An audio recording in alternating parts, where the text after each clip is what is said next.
Are you here to help find the baby saurians? And I'm Toba. You must be the helpers that we've been waiting for. It's nice to meet you too, but we're just passing through. Oh, but Uncle Sanka said he was gonna send some of his friends over to help us. You sure he didn't mean you? Yeah, sorry. Whatever this is about, it sounds like you've got the wrong end of the stick. Wrong end of the stick? Darn it! We've been tricked, Hoonie. I should have known that Glasses Guy was a con artist. What are we supposed to do about the baby saurians now? Time's running out. It's okay, Hoonie. Don't worry. Why don't you tell us what happened with these baby saurians, huh? There's been a lot of unrest in the tribe lately, and my dad's saurian got injured. Her name's Nana, and she has 3 little babies.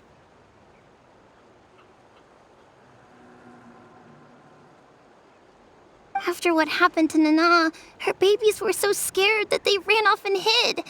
I'm really worried about them, so I decided to go look for them. If Nana is your dad's saurian, why isn't he the one looking for them? My dad's one of the elders, so he's busy getting ready for Turnfire night. It's a really important ceremony, more important than this, anyway. I'm not supposed to be out here either, but I snuck out without telling him. I didn't think it would take very long, but then that guy we ran into made us tell him loads of stories, and it wasted so much time. Yeah, he was so selfish. He doesn't have a heart. It's all right. Don't let him get to you. We're here now and we'll help you because we care a lot, don't we, Traveler?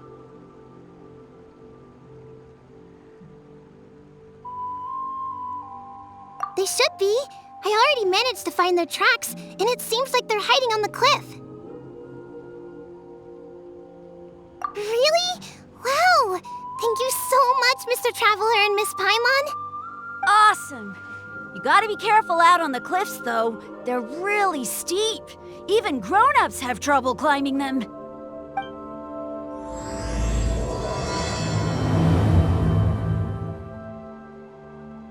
Hoonie said the baby saurians are on the cliff, so let's find a way up.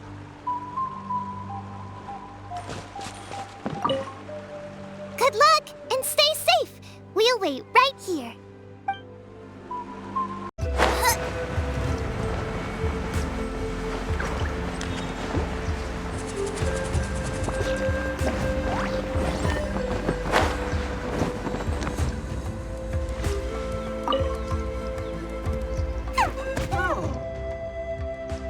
We found them! Wait, but what's that other... A how? Well, if it isn't the gruesome twosome who wormed their way into our servant circle of friends. Still awestruck from the last time we met? Would that be why you hastily scrambled up here to pay your respects the moment you saw us? I suppose we can't blame you. Such is the spell that our majesty casts on our minions.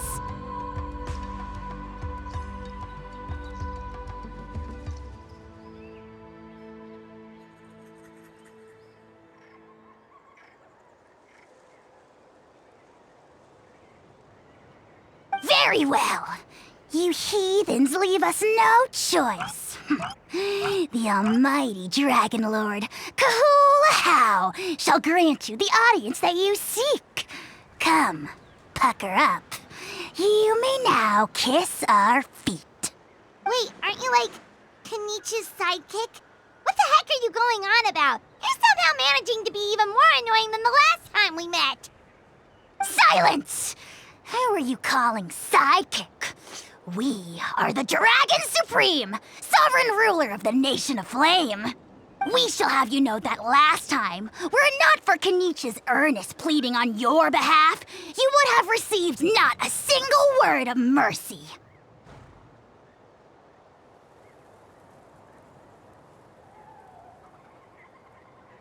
Oh, come on. You talk big, but Kinich clearly has you under lock and key.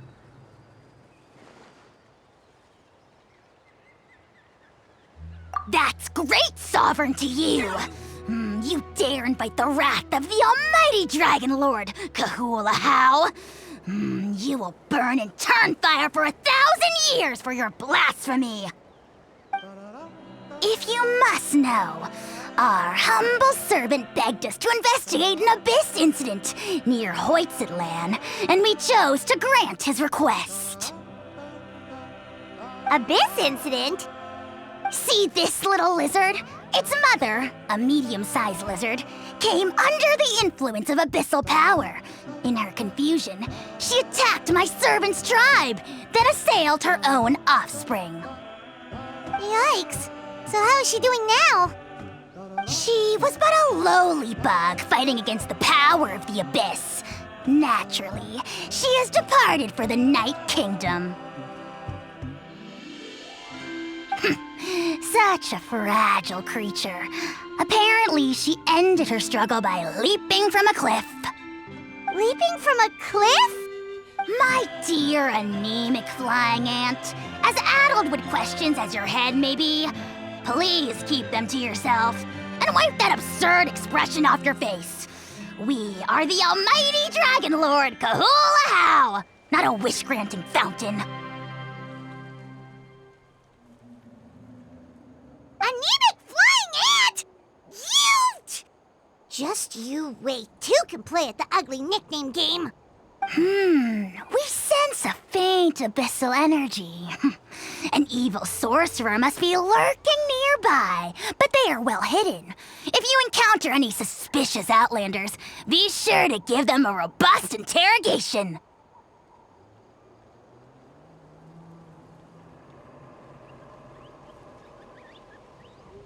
Suspicious outlanders? Wait, are you mocking us? Ha! How dare you cast aspersions on your ruler, heathen! You're just lucky that our servant has such vile taste in friends! Otherwise, we would beat you black and blue, and then purple, then black again! If you're not here to kiss my feet, then get out of my sight. Do not impede the work of the almighty Dragon Lord, Kahula-How! Potty mouth on that guy! I'm on his furious! Still, good to know about the abyss threat, huh? Wasn't expecting that. Let's not get sidetracked.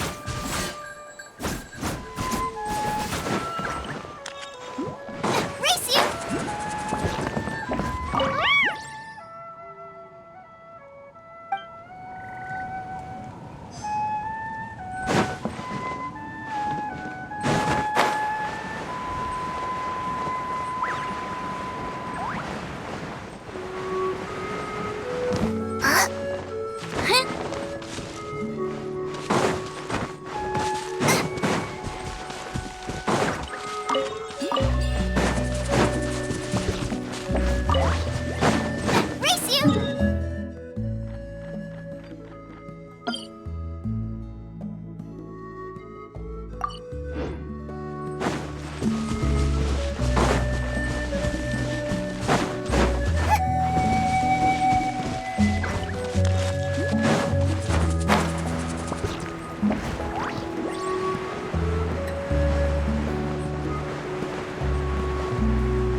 Wow, you're back already? That was so fast. I'm so glad that the babies are all right. Thank you both so much. Now we can finally go home and stop worrying about them. You're welcome. Piece of cake! You're not from Natlan, right? Because your clothes look different than ours. Hey, you must be tired after all that climbing. You should come take a rest at my house. Yeah, please come. I promise you'll get a big Scions of the Canopy welcome. We love having guests, and you're really nice people. Not like Glasses Guy. By the sound of it, Glasses Guy wasn't from Natlan either, right? Uh-huh. Well, his clothes sure weren't. You know what?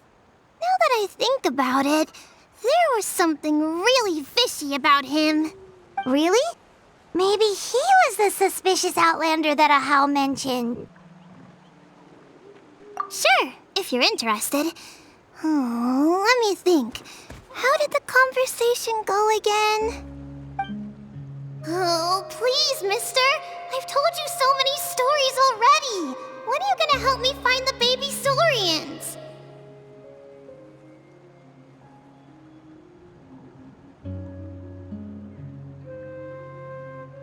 Just one more story. One more, I swear.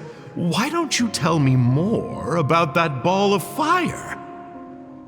I heard that there was a huge transparent ball of fire that used to burn 500 years ago, 1,000 years ago, maybe even further back than that.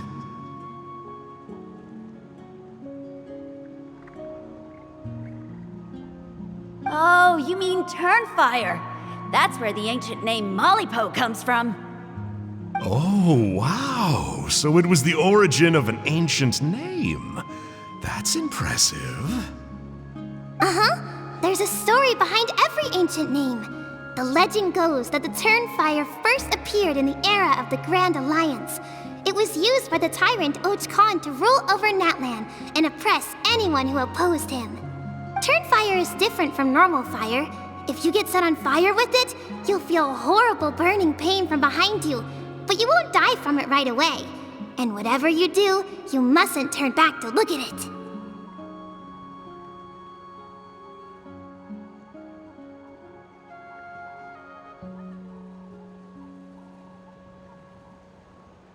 Why? What happens if you turn back? As soon as you turn around, poof! You get burned to a crisp. Well, good golly gee. I mean, it's one thing to singe someone's clothes, but burning people alive? That is a big no-no in my book.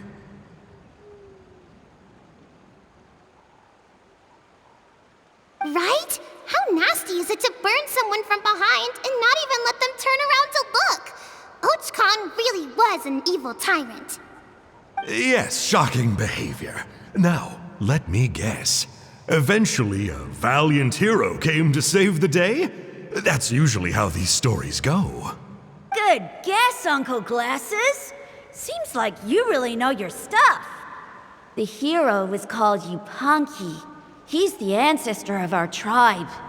Yupanqui was friends with Khan the tyrant, and also Shibalanke, the first Pyro Archon. He was working as an ordnance officer for the Grand Alliance at the time. He didn't like how Khan was such a cruel tyrant, so he stole the Turnfire and threw it at the Khan's army. The soldiers couldn't defend against it, and they all got turned to ash. And that's how our ancestors set our people free. But just as he was about to leave the city, he thought he heard Khan calling out to him from behind. It caught him off guard, and he turned around to look. But Khan wasn't there. All he saw was a city burned black, an army in ruins, and giant flames reaching up into the sky. A split second later, the flames he saw burst out from inside his eyes and swallowed him up. All it took was a single glance. As soon as he looked back, he was burned to a crisp. The question is, was this the price he paid for stealing the Turnfire, or the price of turning back? Nobody knows the answer, but the fire that consumed Yupanqui burned more fiercely than any other. It burned for 100 days until it burned a hole right through the ley lines. And then, the flame dropped into the deathly dark Night Kingdom, where it still burns to this day. The grown-ups say that it lights up the path that leads to the next life. But for the dead to be reborn, they have to accept the flames and be purified by the fire first.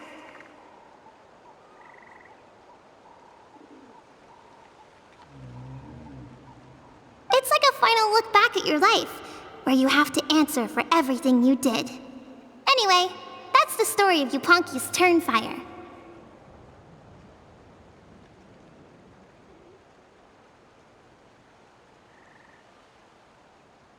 Ah, a fine parable indeed.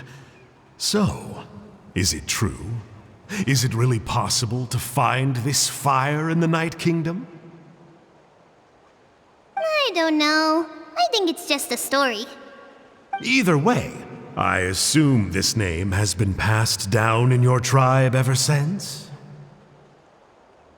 Sure has. It went to Burkina, the hero that we celebrate on Turnfire Night. But that was 500 years ago. Yeah, and now it belongs to Kinich. So we often call him Malipo Kinich. Kinich, huh? All right, Uncle Glasses, that's enough stories. Now, can you please go find the baby saurians for us like you promised? I would, but doesn't the legend of the Turnfire teach us not to look back? Let's not go dredging up the past. Tell me more about this Kinich guy. One more story, I swear. Starting now. No? Careful, Toba. You look dangerously close to cursing me out right now. Tut tut, we can't have that. Cursing is for grown-ups only. Uncle, you'd better not be trying to trick us, or the Turnfire will get you when you die. How would it get me if I'm outside of Natland? Uncle Glasses isn't from here, you know. Unlike you. Huh? Wait, is that?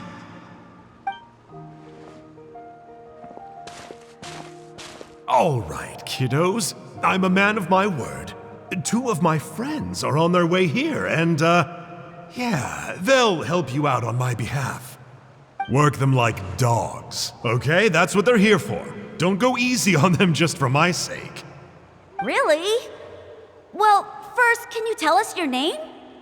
We met at the foot of this cliff, so beneath the peaks, let's go with Sanka. Seriously? If you don't believe me, turn around and see for yourselves. They're right behind you. Huh? Where? Oh, wait! Uncle Sanka, where did you go? Yeah, definitely a fishy character. It sounds like he was digging for info about the ancient names. Yeah, and not only that, but he betrayed us too. He'll pay for this. All he got out of us was some stories, though. What's the worst that could happen? Traveler, maybe we should go tell Kinich about this. Ahau says he's investigating it, but he's a bit of a loose cannon. We probably shouldn't take him at his word. Huh? You know Kinich? Not very well, but we have met him before, and one time we had a meal together. Aw, man, I'm so jealous. I never even spoken to him. He's so cool. He's the Saurian hunter, and he has a really awesome ancient name. Me neither. I don't think my dad really likes him, though.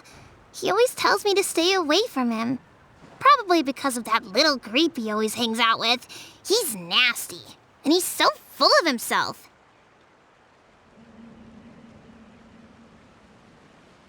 Oh, the creep who calls himself Kahul Ahau? Yeah, we've had the pleasure of meeting him too. He sure loves pushing people's buttons. Exactly. I don't know why Kinich partnered up with him. Why didn't he pick me instead? Uh-oh. Hoonie, look how late it is. We've been out way too long. We better get home now or we'll get yelled at. Oh, yikes. You're right. Okay, well, this path here leads to our settlement. If you decide to visit, remember to come to my house. If there's anything you need, my dad can help get it for you. Hope to see you soon. We gotta run. Bye for now.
what were you thinking, going out by yourself? Don't you know how dangerous it is? It's okay. Toba helped me. And we met some kind strangers who helped us, and... Kind strangers? What made you so sure they were so kind, huh? Oh, I suppose they had kind stranger written on their foreheads? Yeah, actually, they did. In big, bold letters. Don't talk back to me. The Mountain King problem still hasn't been solved. What would I do if I lost you too? No dinner for you tonight. They were good people, Dad. Dinner or no dinner. Hello again, Hoonie. It's Miss Paimon and Mr. Traveler! Dad, it's them! They're the ones who helped me! And I promised we'd take care of them if they came to visit. Oh, so you're the kind strangers. Well, I'm Trinidad. Apparently, you helped my daughter today, so if there's anything you need, just ask. As an elder of the Scions of the Canopy, I've got some influence around here. Now, I trust that you're sensible people who know better than to take advantage of their host's generosity. Yep, just helping a neighbor. We're not looking for anything in return. Oh? Well, let's hope so. Dad, please! They're not bad people. They've eaten at the same table with Kinich before. Be nice to them. Kinich? Wait! I heard that two mysterious travelers from afar showed up at the Stadium of the Sacred Flame. Are they you? And Paimon's the other. I do apologize. A lot's been going on in our tribe lately, and I suppose the pressure must be getting to me. I can't believe I was so rude to you. I feel ashamed. We got off on the wrong foot. Can we, start over? Oh, now we're talking. Seriously, though, don't worry about it. Already forgotten. We're just happy to see Hoonie got home safe and sound.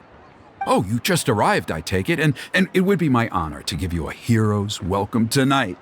Careful now. That's quite an about face. We've heard that kind of thing can lead to spontaneous combustion around these parts.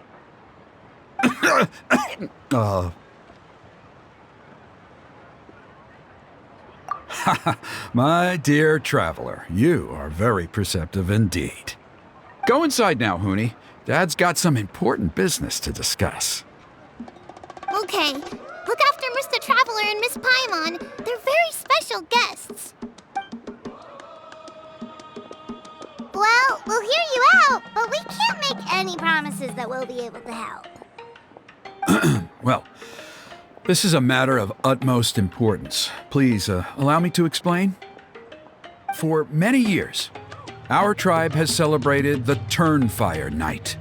It is a traditional ceremony among the Scions of the Canopy in which we remember our ancestor, Burkina, and his companion, Kangamato, the Mountain King.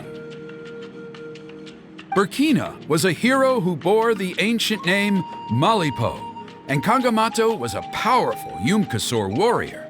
Together, they fought against the Abyss.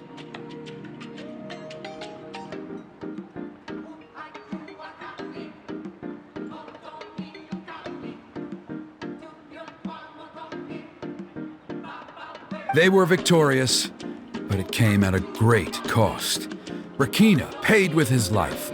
The Mountain King survived, but was contaminated by the Abyss, and he remains in hibernation to this day.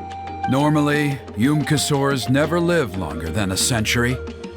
It is possible that the abyssal power is responsible for his unnaturally long lifespan.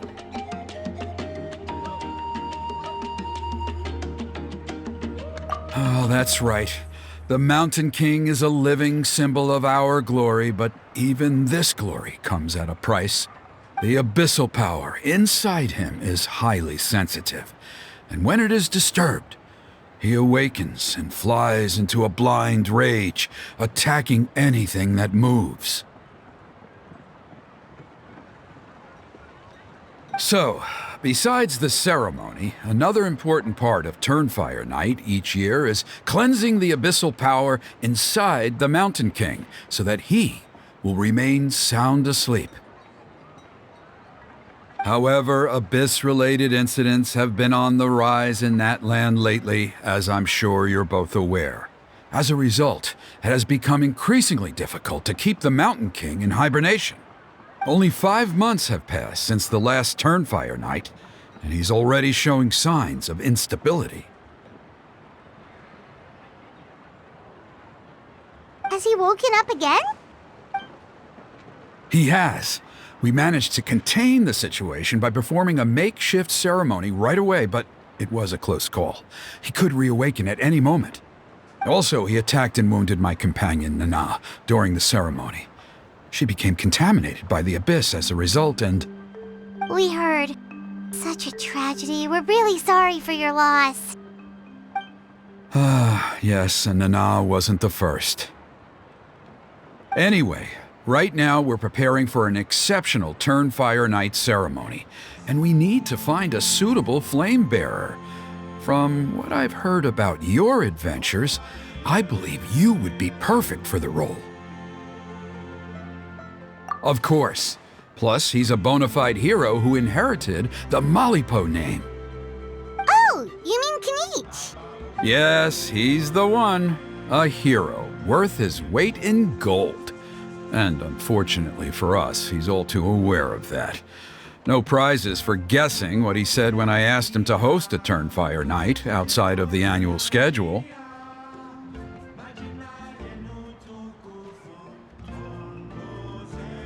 An exceptional ceremony? Oh, I'll have to charge an exceptional price. I swear, no other concept exists in that boy's brain.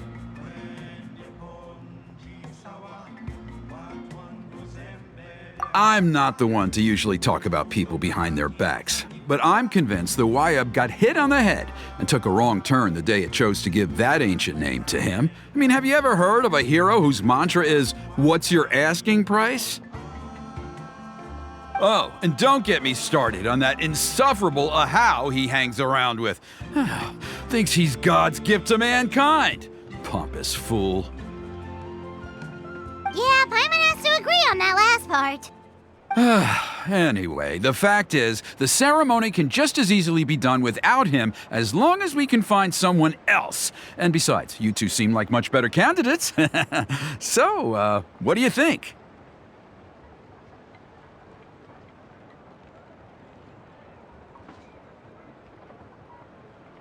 Well, there's only a few days left before the ceremony. We can't afford to waste what little time we have on negotiating with him. No, I much prefer if you would consider taking his place. Wonderful! I can't thank you enough. Huni was right about you. You have kindness in your hearts.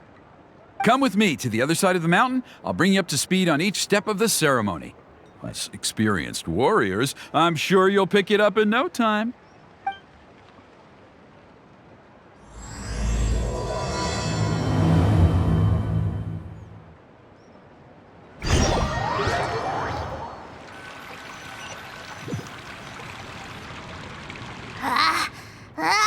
Achoo!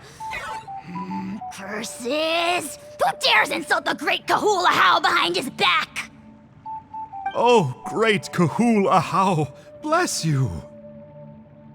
Shut your filthy mouth, worm of the abyss! Your putrid words defile the air we breathe. You make the almighty Dragon Lord, Kahula How, sick to the stomach!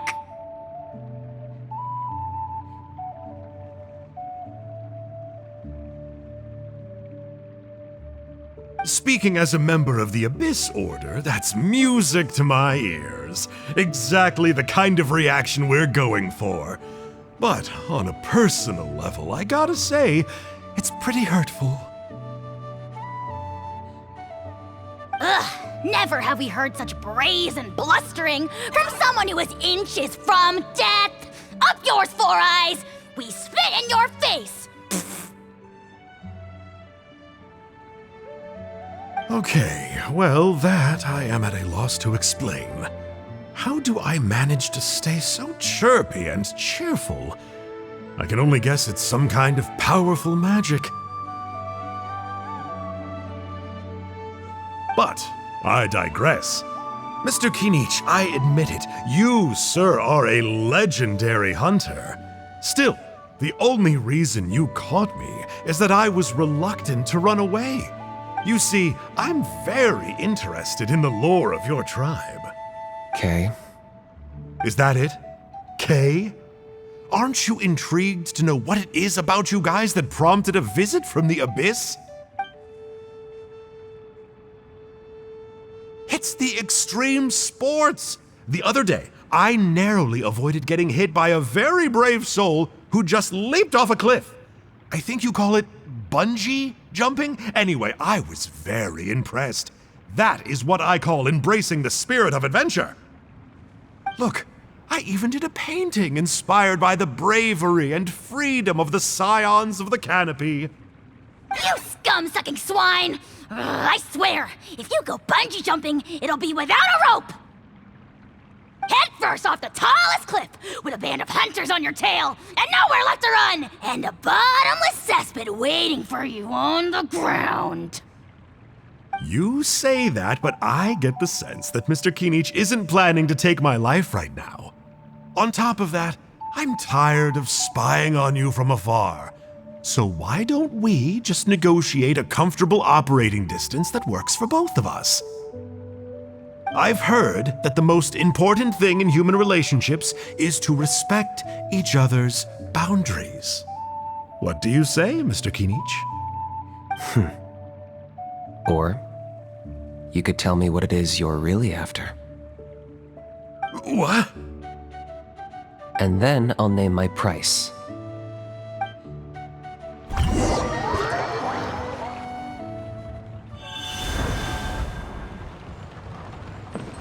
Race you!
The abyss contamination is back. No surprises there. No doubt that explains the Mountain King's recent activity. See those torches over there? Those are the Sacred Flame offshoots that we requested from the Stadium of the Sacred Flame. They contain the power of the Pyro Archon. Are you saying that the Sacred Flame and the Turnfire are the same thing? Well, for ceremonial purposes, at least. Sending someone to the Night Kingdom to retrieve the legendary Turnfire isn't exactly an option. More to the point, though, the Sacred Flame is able to burn away abyssal filth, so that's why we use it in the ceremony. Gotcha! So basically, we just need to clean up the filth with the Sacred Flame. Well, that's one part of it, yes, but the complete ceremony is a bit more complicated than that. First, the flame bearer must collect a kindling of the sacred flame from the starting point, then use a grappling hook to fly up into the sky and light each of the sacred flame pillars. Then, they must go down into the canyon, all the way into the cave where the Mountain King slumbers, lighting braziers and the final altar along the way. The most skilled flame bearers can accomplish all of this without touching the ground once. As much as I hate to admit it, Kinich is capable of this. Wow! He can do all that flying without ever falling to the ground? Well, of course Paimon can. It'd be much harder for you guys. Well, don't worry. It's not a requirement of the ceremony. You're allowed to touch the ground. The only thing you're not allowed to do is turn back. The flame bearer must always keep moving forward. You can't skip a pillar, then come back to it after lighting the next one. To do so would be to disrespect our ancestors. So, what actually happens if you do turn back? Surely the fires don't just go out. If you're not careful, you might get burned. What about today then? Does the same rule apply? Oh no, don't worry. Today is just a practice. The order doesn't matter. You just need to take the sacred flame, cleanse the filth, then go light all the braziers. Are you ready? I'll repeat all the key points again. Gather the kindling, cleanse the filth, and light all the braziers. I'll wait for you at the end.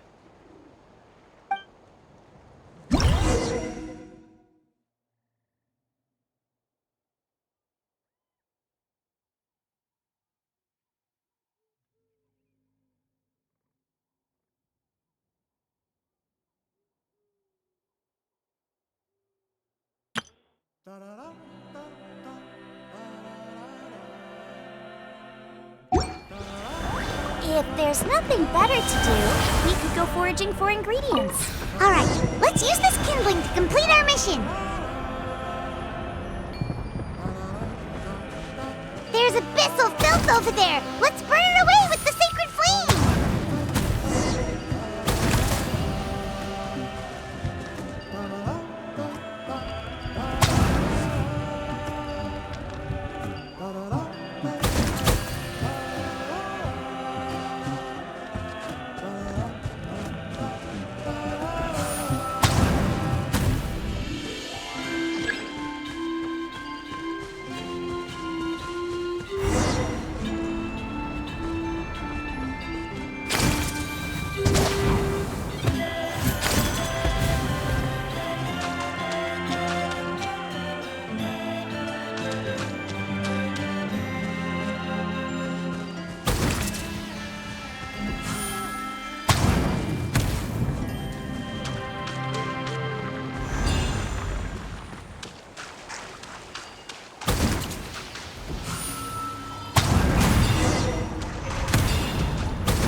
That should be all the braziers. Let's regroup with Trinidad. I knew I was right about you. You have outperformed all of the other previous candidates. If there was an ancient name for outstanding flame bearers, I'm sure the Wyab would consider you for the honor. Yeah, although it would probably take Paimon quite a bit longer. All right. right, now there's still a few days left until the ceremony, and I should probably get back so I can inform the chief and the other elders that I have found the flame bearer we need. Oh, you mean they've still got to sign off on it? Some of them are still hoping we can come to an agreement with Kinich, but that's only because they haven't seen you in action. Still, I'm the one responsible for securing a flame bearer, and my recommendation is you. Just for Paimon's own peace of mind, are you sure it's not going to be a problem having Outlanders take on such an important role in your ceremony? See that place over there? There was a time, long before the age of Burkina and the Mountain King, when we, Scions of the Canopy, called that our home. After a period of upheaval, our ancestors were forced to move away. Now, it has become a place where our youths go to develop courage and kindle a spirit of adventure. If we fail to keep the threat posed by the Mountain King at bay, it might not be long before we have to move again and find a new home. So, to answer your question, I think everyone will agree that you are the right choice. Fair enough. Desperate times call for desperate measures. I'll need you to drop by my place at some point before the ceremony, if that's all right. There are still a few final details that we need to discuss. Okay, see you later then. You have my gratitude. We've helped out with a lot of other local festivals before, but this one feels a little different. Anyway, let's take a break before heading back to Trinidad's place.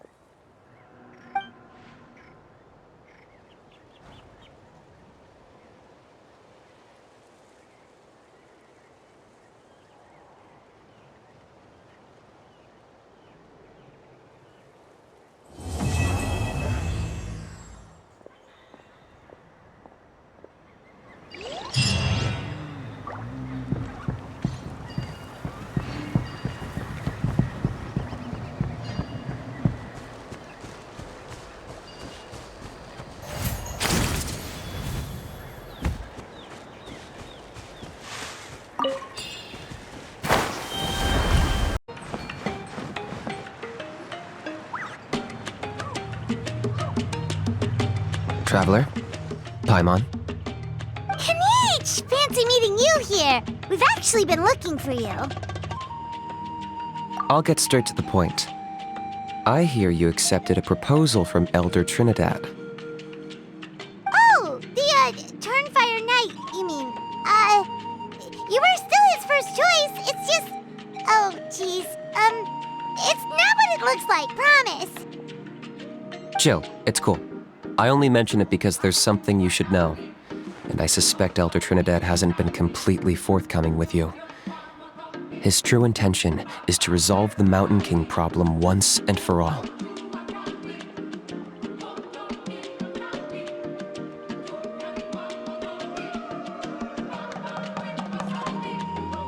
Once and for all? You mean this'll be the last Turnfire Night ever? That's right. He wants to use you to send the Mountain King to the Night Kingdom. To the Night Kingdom? You mean... To his death.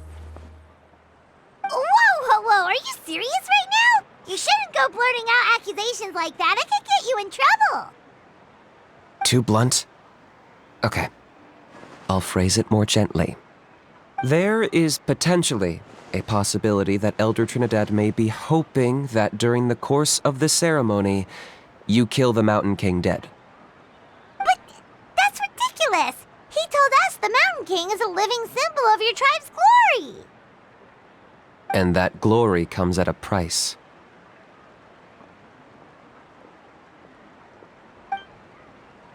Oh, that's right. The Mountain King is a living symbol of our glory, but even this glory comes at a price. Ah, yes, and Nana wasn't the first.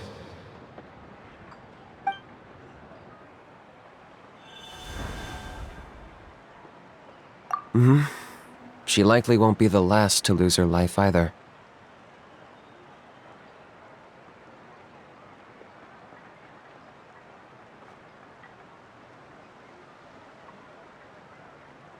Still, is killing the Mountain King really the only way? It seems so extreme. The Mountain King is a unique case when it comes to abyssal contamination. It's eaten away at him for so long that it has consumed him entirely, and the damage is irreversible.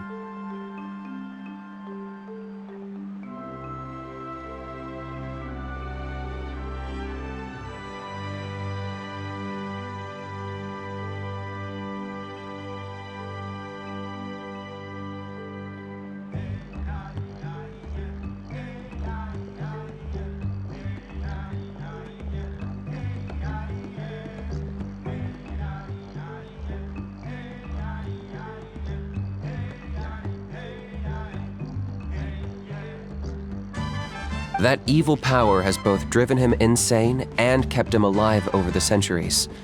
So, to look at it one way, once it's completely purged from his body, the Mountain King will finally be able to rest in peace.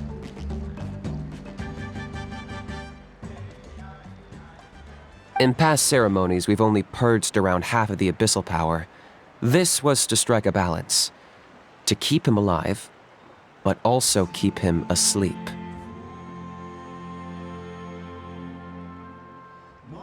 Trinidad didn't say anything about how much power he wanted us to purge, but he did say there were some more details to go over before the ceremony. Then it sounds like you'll know for sure soon enough. If he really asks us to kill the Mountain King, what should we do? I know this must come as quite a shock, so I suggest you act like you didn't hear anything for now. But would you have time to visit the chief after your meeting with Elder Trinidad? I'd like to make a deal with you. What kind of deal? One that comes at a very reasonable price. I'm sure you have plenty of other questions, but we can talk more later. Good. See you soon.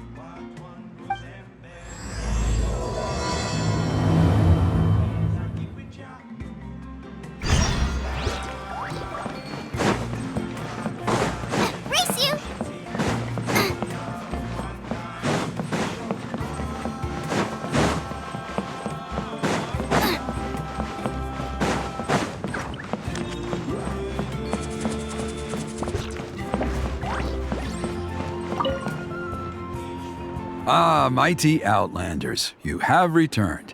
Did you have a good rest?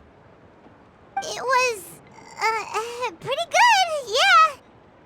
Glad to hear it. Things are progressing very smoothly on my end. Many of the elders have heard of your heroic deeds, including the chief. They all speak very favorably of you. There are still those who insist that the ceremony should be performed by the bearer of the Malipo name. But they're just stuck in the past. We need to move with the times.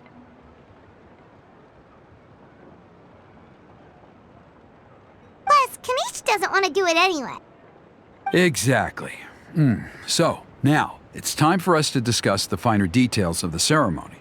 We covered the fire lighting part of the proceedings yesterday. The next part is the purification of the Mountain King.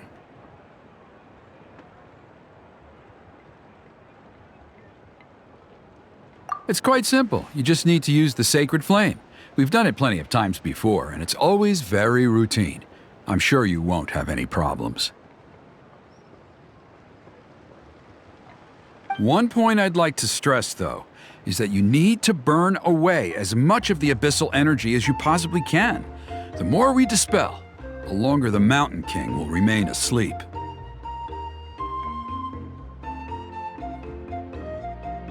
Asleep, huh? Precisely. In previous years, the Flame Bearer has often been unable to dispel a sufficient amount of abyssal energy. That's the only reason why we have to perform the ceremony on a regular basis.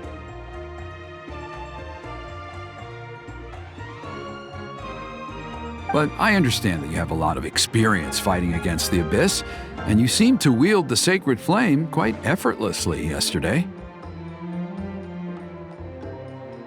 With your help, I'm optimistic this time we can dispel all the remaining abyssal energy from the Mountain King's body, freeing us from this ever-looming threat for many years to come.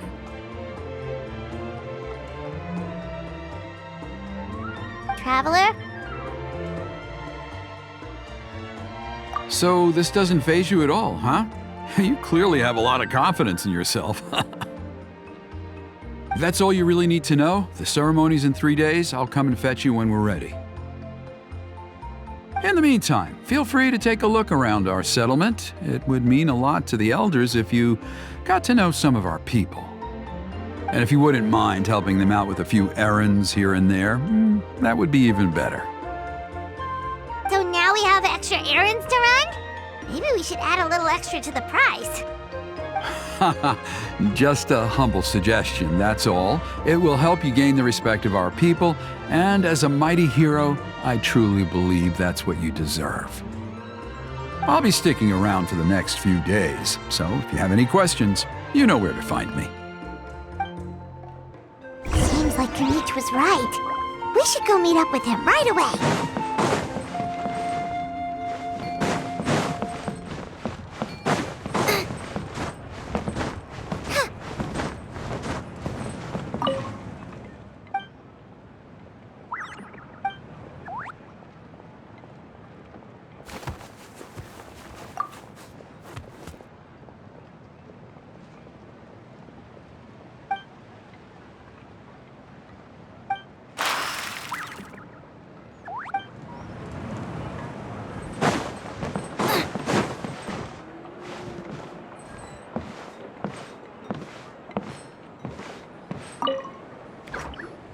Huh, you're here. Kinich! Elder Trinidad said that... I can tell. It's written on your faces. Is that the traveler in Paimon? Forgive me for not being there to welcome you on your arrival. That should have been my duty as chief. Hello, Chief Waina. I only heard the news from Trinidad yesterday, so I asked Kinich to invite you over for a quick chat. I believe Kinich has already filled you in, so I'll get straight to the point. Firstly, I fully endorse your appointment as flame bearers for the upcoming Turnfire night. However, I would like to request that you take steps to ensure the Mountain King's safety. Every child of our tribe grows up hearing the tales of our heroes, from Yupanqui the Firebringer to Burkina and the Mountain King who fought against the Abyss. This is our history and our heritage, the source of our pride and the center of our faith. To kill the Mountain King would be to destroy our spirit. I would never be able to face our ancestors in the Night Kingdom. Nana's death was a great tragedy, and I do not blame Trinidad for the actions he has taken. Nevertheless, I cannot allow any harm to come to the Mountain King. The very roots of our identity are at stake. My honored guests, please give this matter your serious consideration. Perhaps there is, but despite all our attempts to contain the situation over the years, we've not found it. Right now, I should like to hear where you stand on this matter. Running away won't solve anything. You just need some time to think this through, that's all. Don't worry. We'll come up with something if we put our heads together. Thank you both. There are still 3 days left before the ceremony. I hope they will bring you clarity. So, Kinich, earlier you were saying that... Let's walk and talk. I'll show you around the tribe. That works too. Paimon needs to get some air after this.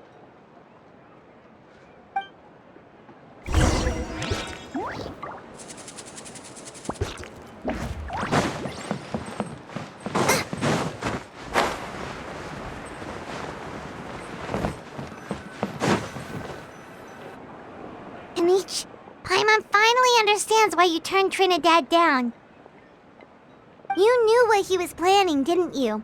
That's why you didn't want to be the flame bearer this time, because it's a double-edged sword. The whole Mora thing was just a sneaky excuse. Double-edged sword is right. But my response wasn't merely an excuse. To solve this exceptional problem, an exceptional price must be paid.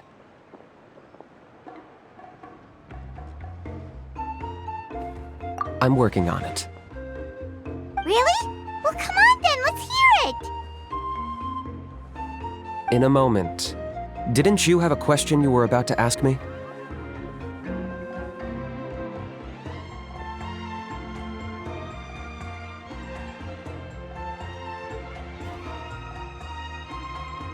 Oh, yeah. What was it again? Oh, right. We need to talk about how he's completely unhinged. I agree that he has a problem. He needs disciplining, so I hired him a teacher.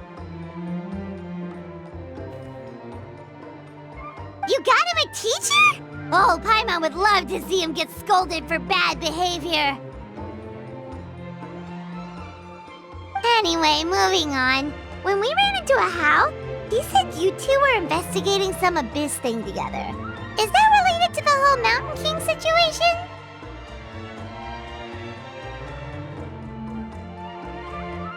Yes, that's the angle I've been working on. I'm a Saurian hunter, but I occasionally hunt the abyss too. One time I was pursuing some purple demonic dogs when I accidentally entered a hidden space.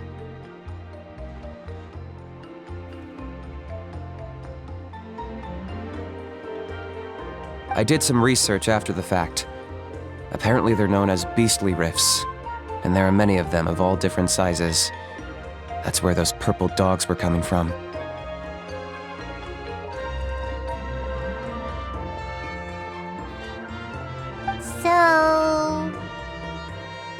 So, if we can locate one of these beastly rifts, clear the monsters out, and move the Mountain King inside, he'd be able to continue living, but without posing a threat to the tribe.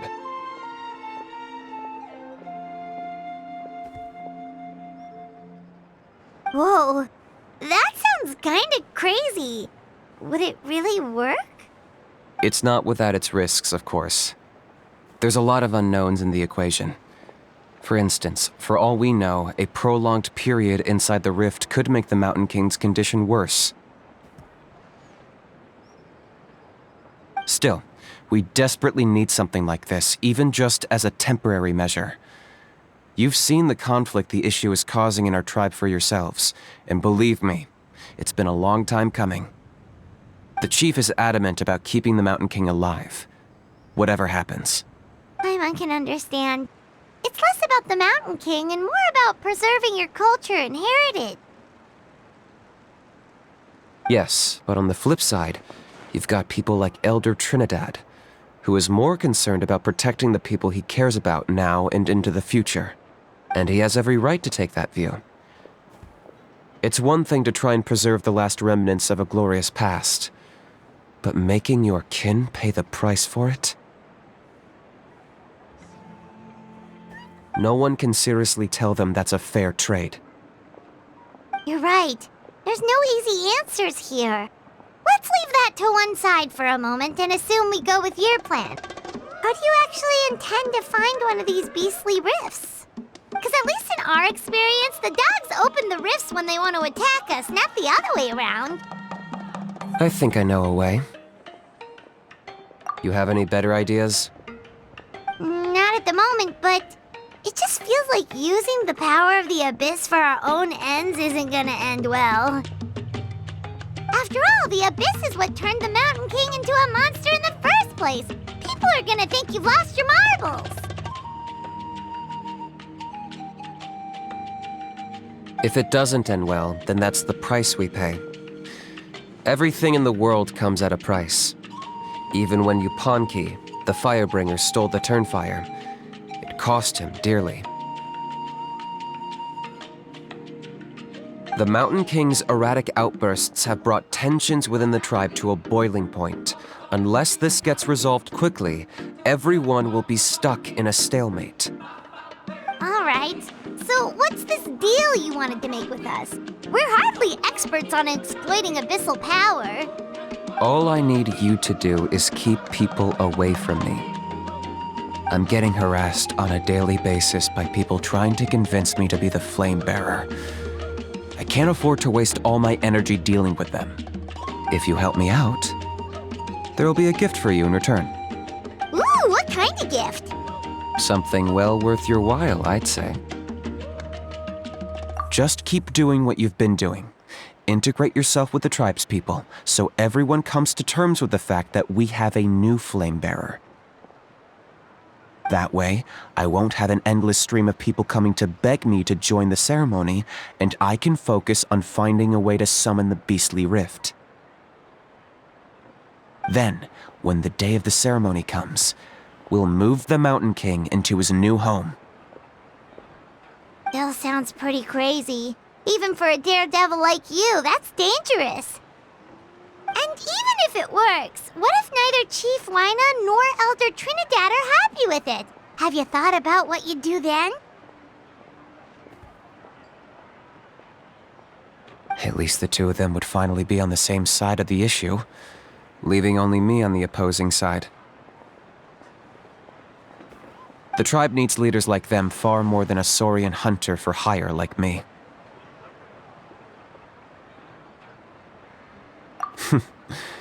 Can I take that to mean that we have a deal?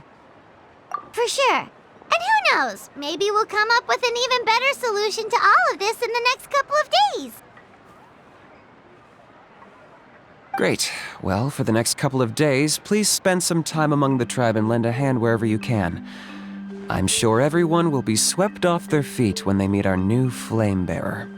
Good luck to us both.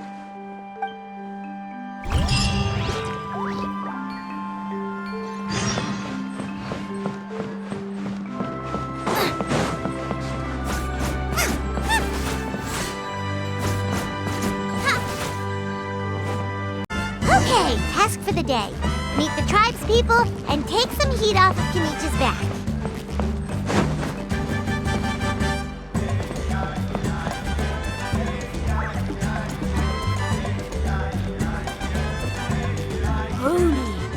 How can you call the Mountain King a monster?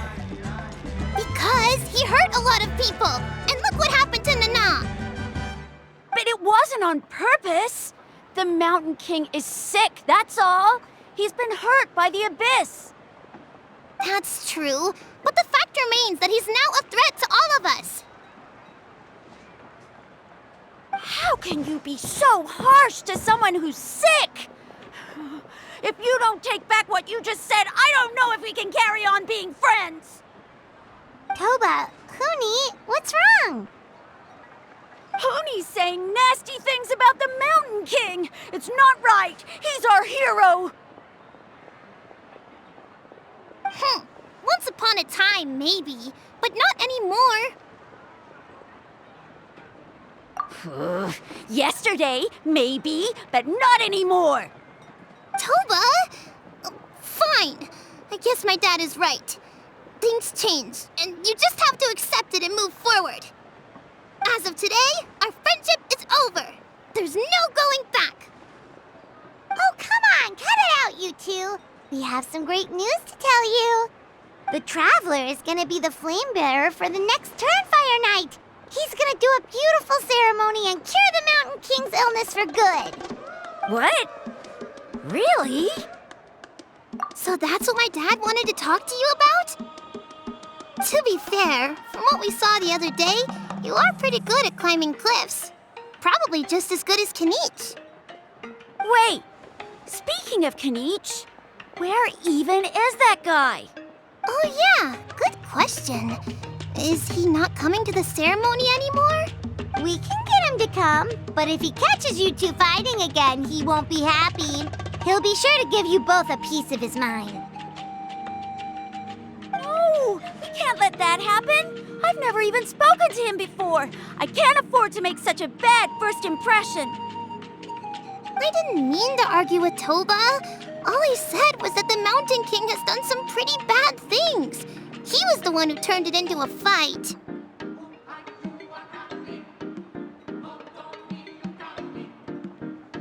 Yeah, if you weren't friends, there's no way Toba would have come to look for the baby Saurians with you. All right. Well, because it's the Traveler and Paimon and Kinich, I'm sorry, Toba. I'm sorry for all the mean things I said about the Mountain King. Dad just really misses Nana, and I was really upset that she's gone, too. Huh? Oh. I shouldn't have spoken to you the way I did either. It wasn't very nice of me. For the Traveler and Paimon, Kinich, and for Nana.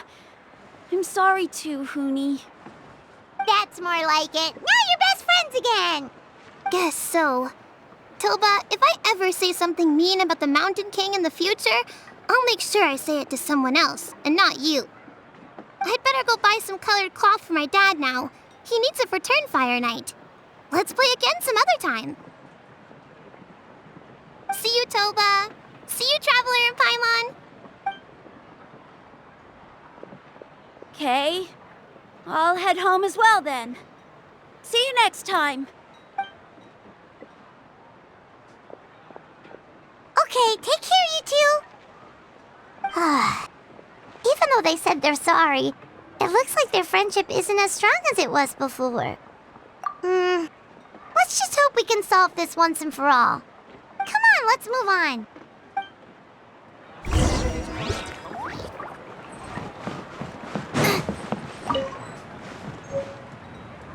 Huh? What's going on over there? Let's take a look.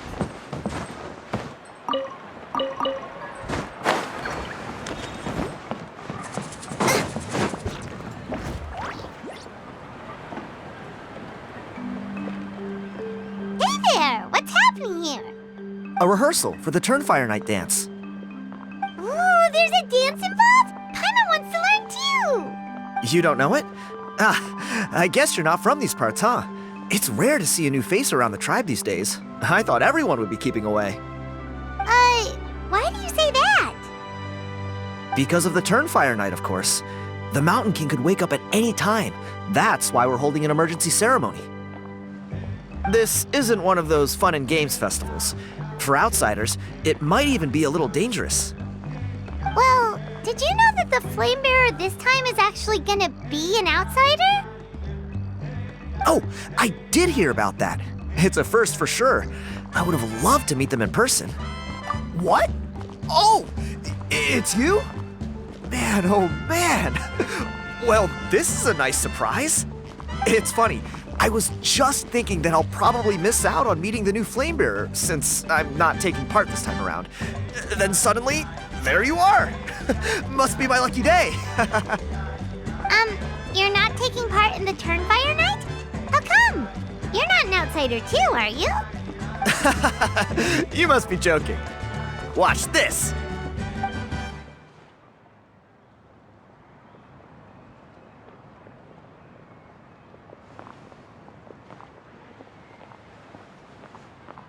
Not bad, right? Yeah, I'm considered one of the better looking guys who dances beneath the pillars of the sacred flame. Been doing it a few years. Always gets the ladies out to watch. Oh, very impressive. So why'd you quit? Well, I feel like the whole Mountain King situation is getting more and more precarious. It's just not safe here anymore. One of our elders' Saurian companions even lost her life not long ago. The question is, what are we going to do about this in the long term? But our leaders don't have any answers for us. They're probably too busy fighting about it amongst themselves. The way things are going, it's only a matter of time before it gets violent. So I figured, you know what? Now's as good a time as any to get away for a little while. Go do some exploring. You look a little disappointed. Disappointed? Nah, it's a great opportunity to go see the world. As every male scion of the canopy knows, wherever you are and wherever you go, the only way is forwards. We take pride in that. I won't forget my roots. I managed to get in touch with the Saurian Relics Association. They gave me a simple test. Find a decent quality relic, and they'll make me a member. What's the Saurian Relics Association? You've never heard of it? It's a group of amateur history enthusiasts who do research on the ancient Saurian era. They're all about collecting relics and remnants from that age. Speaking of which, the guy who was Flamebearer before you, I've heard that his Saurian buddy comes from that time. A how? A how's a relic from an ancient Saurian civilization? Oh, yeah, him. So you know those two already, huh? Then do you know how they met? It was deep inside some mysterious ruin, and they signed a contract there. The association folks say that the kind of contract usually comes with a huge hidden cost. Really? That sounds ominous. Who knows? But if it's true, Kinich can probably handle it. He knows what he's doing with weighing up contracts and costs and stuff. I doubt he'd make a contract that doesn't benefit him. Strangely enough, I actually happened upon a strange mural a while back, and it looked to me like it was depicting a Saurian and a human involved in some kind of Saurian-era contract ritual. Oh, does that count as a relic then? You bet it does. I was all ready to go take a picture of it and use that as my entry ticket to the association. But after all the abyssal activity recently, I heard that area's been overrun by monsters. The best laid plans, huh? I'll just have to wait and see if things improve. Or... you look like you know your way around a fight.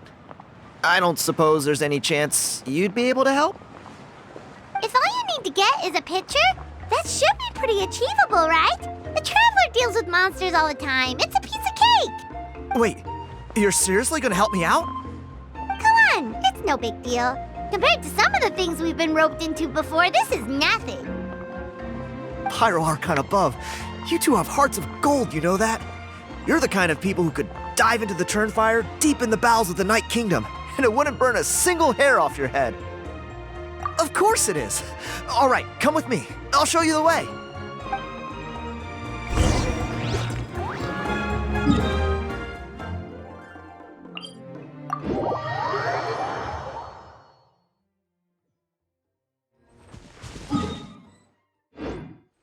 Race you!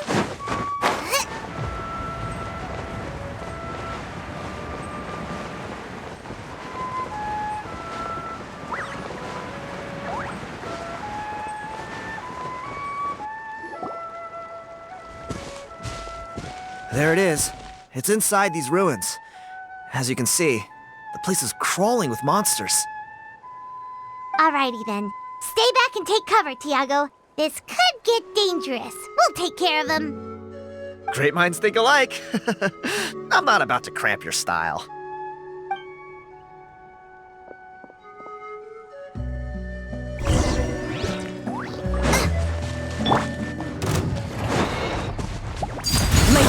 I'm going in! Strike a pose! Time to shine!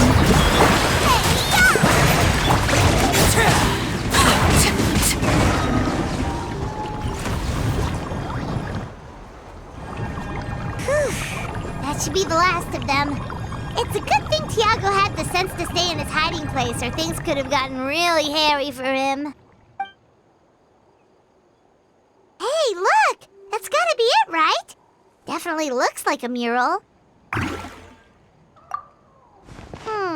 True. Now that you mention it, most ancient murals take up a whole huge wall. This looks more like someone with a paintbrush got bored and started doodling. It does match the story he told us, though. There's a Saurian and a human. So, is that supposed to be what an ancient contract ritual looked like? Whatever. We're not here to decipher it. Just photograph it.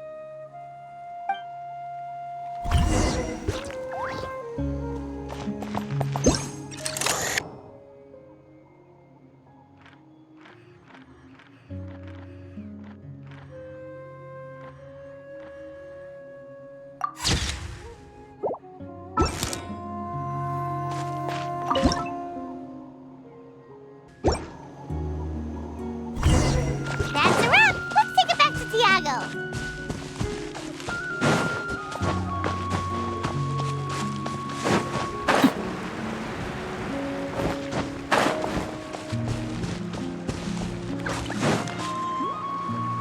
You've been robbed?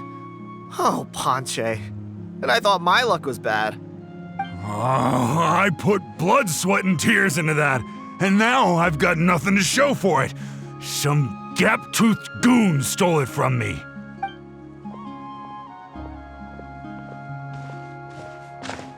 Tiago, is this the picture you were looking for? Let me take a look.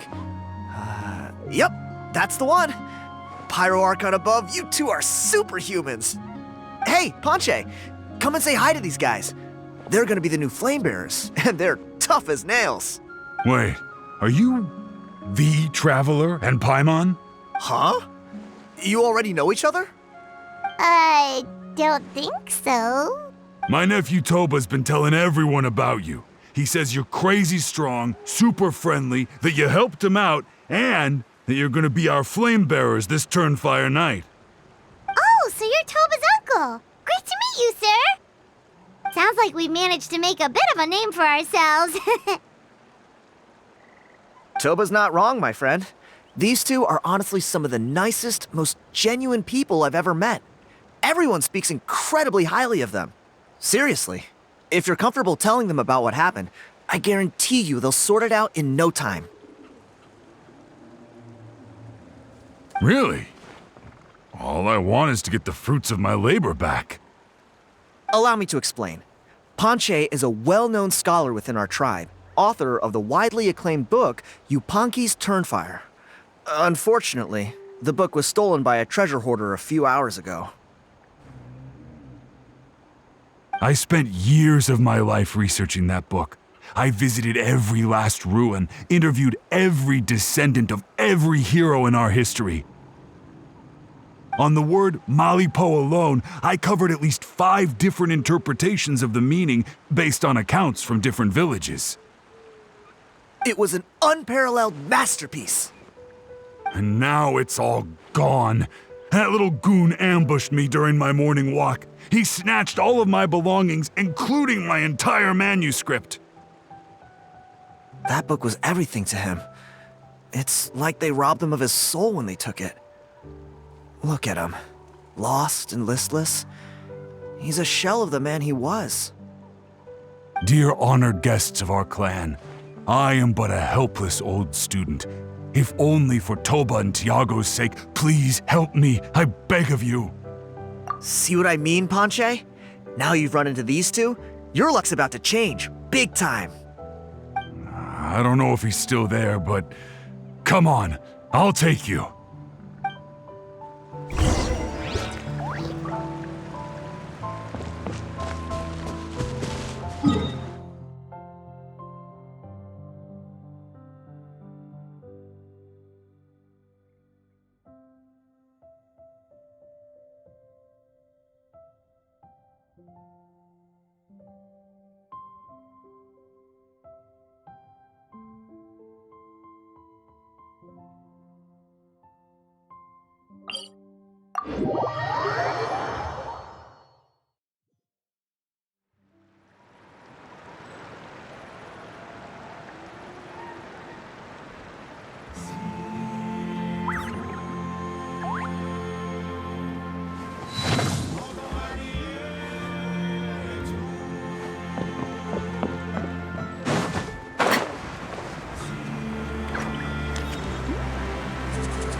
Hey! You thieving rat! Give me my things back!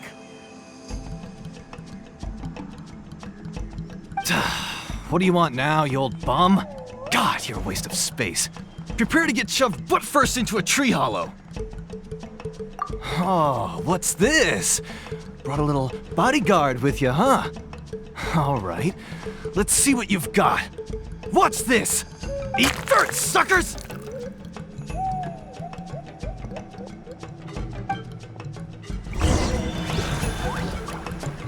Hey, he's trying to get away! You good? Let's chase him down! Off we go! Adventure time!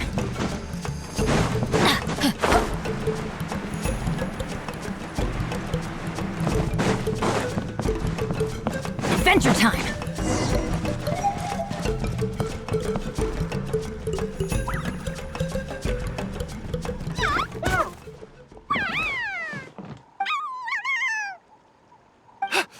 Where did these Yupanqui come from? Get away from me, you monsters!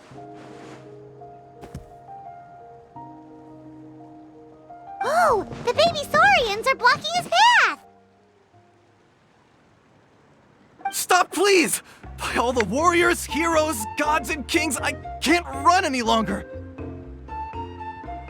Please, I don't have your stuff anymore. Have mercy.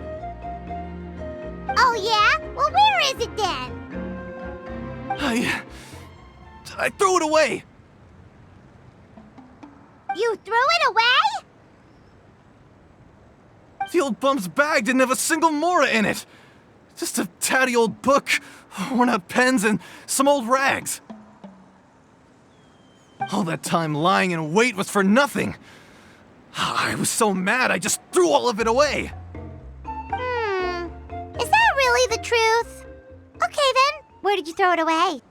The same place you found me. Look, I swear on the Pyro Archon it's the truth. May all my worldly possessions be turned to ash by Turnfire if I'm lying. Okay, that's a pretty strong oath. What do we do now? It sounds like he's telling the truth. Right, let's hope nobody gets to the book before we do. We'll never get it back then.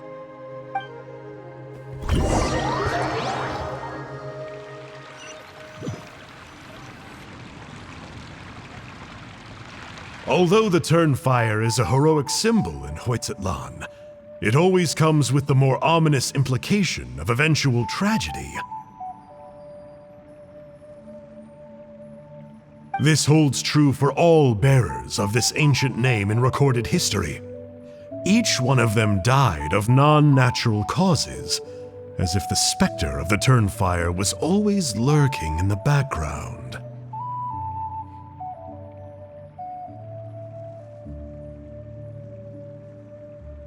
This appears to suggest the existence of some higher power that is always watching the name-bearer, examining their actions, and eventually demanding payment in return.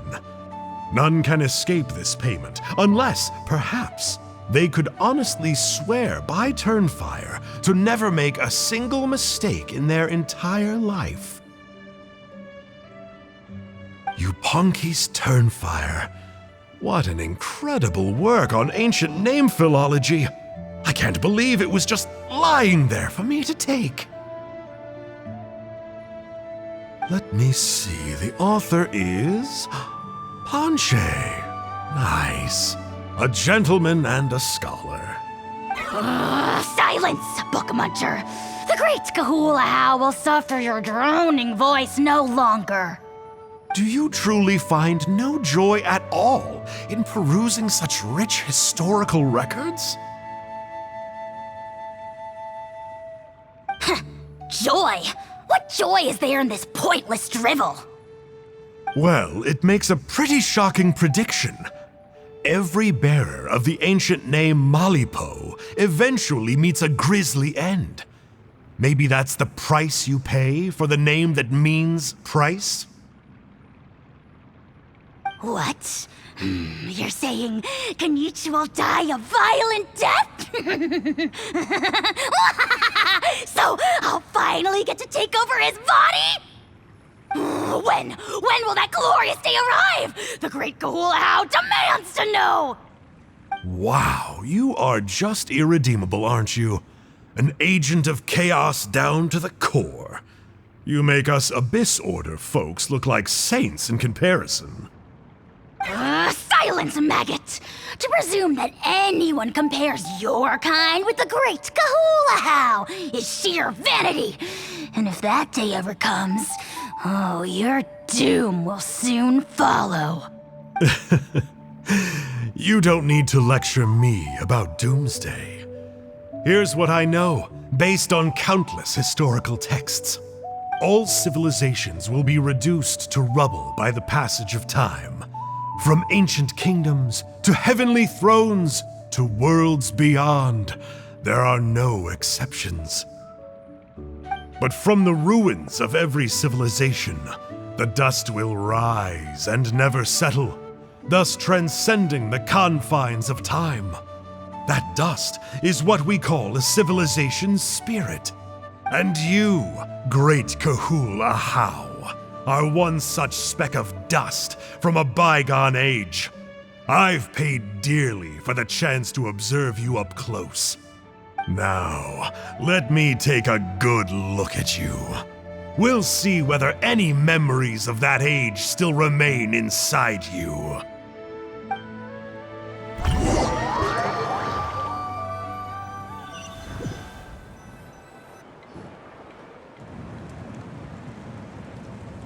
We're so sorry, Mr. Ponche, but we couldn't find your manuscript anywhere. Does that mean all of my hard work was for nothing? You gotta stay positive, Ponche. You might have lost the book, but the brains behind it are still intact. Surely you remember the main points at least? The whole reason I worked so hard to get it finished before the Turnfire night is because I hoped that maybe it might help us find a way through these trying times. But now... well, not exactly. But I thought my research might at least be a starting point. Oh, really? So what did you find out in your research? I think the key to all of this lies in the power of Malipo. Ponche, you know as well as anyone that ancient names don't hold any real power. Symbolic power doesn't count. You're right, but Malipo may be a special case. Given that it first arose in the era of the first Pyro Archon, it might contain remnants of Xbalanque's power.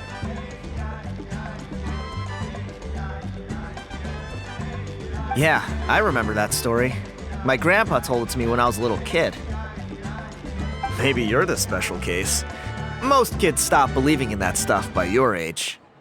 I'm not talking about childhood superstitions here. There is evidence. Like what? Like the fact that the Mountain King is still alive. Everyone attributes that to the power of the Abyss. But there's more to it than that. The key factor is that Burkina summoned the power of Malipo at the cost of his own life. If you don't believe me, then answer me this. How many other creatures can you think of who lived longer, not shorter, after being contaminated by the Abyss? Traveler, different situation but similar idea.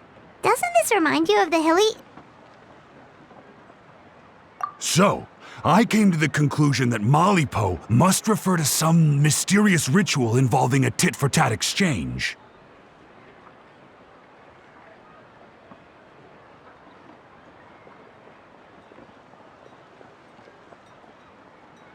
It began with the first Pyro Archon, fell with the Grand Alliance, then was buried in the Night Kingdom.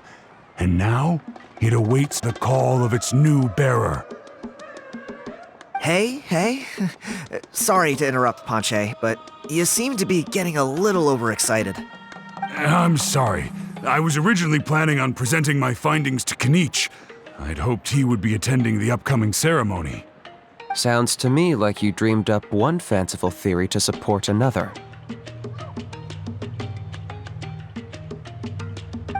Kinich, what are you doing here? I more or less finished what I was doing, so I came to have a quick catch-up. Now a good time? Kinich! I'm onto something. I haven't worked out all the details, but you have to attend the Turnfire night. So Mr. Ponche here has done a lot of research on the history of the Turnfire and thinks he might have found a way for you to solve the problem. I'll be there, Ponche. Let's go.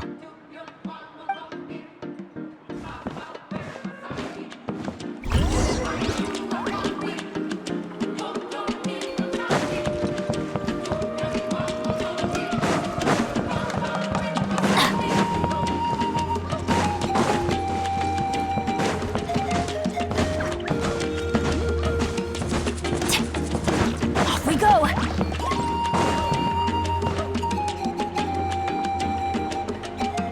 Here will do. Yeah. I'd like your help giving it a trial run tomorrow. If that works, we have our plan come Turnfire night.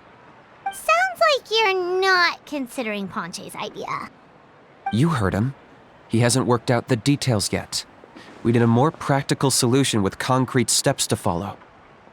Yet. Are you saying you think he might actually be onto something? I think it's possible, based on something I know about the war 500 years ago. Burkina didn't fall to the abyss. He was killed by the Mountain King in an episode of madness.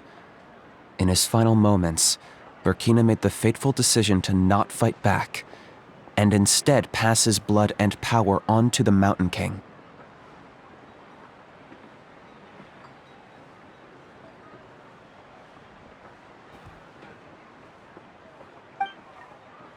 Maybe he thought the Mountain King was stronger than him and more valuable to the tribe. Or maybe it was just out of loyalty to his friend. Either way, I can believe the Turnfire was involved. Whether you think his sacrifice triggered it, or his fate was sealed from the moment he took the Malipo name, it makes sense to me. How can you drop these truth bombs with such a straight face? This is what I've gleaned from my many interactions with the Mountain King. His mind is so disordered. It took some time to piece it all together. The story Elder Trinidad told you was the more palatable version of events. The truth is even darker. The Mountain King's mind isn't just disordered. He is suffering and feels great shame. I believe he wants to be put out of his misery. What? Then what should we do? Should we grant him his wish? Of course not. We should help him move to a new home. It's the only practical solution. The Mountain King is a hero to my tribe. An object of worship, even. Ending his life would be like desecrating a statue. Still, he's been the cause of multiple disasters, and we can't afford to have any more. Ugh. Practical solutions hurt Paimon's brain. Can we follow our hearts next time? Then let's break for the day. I've already found a suitable venue for tomorrow.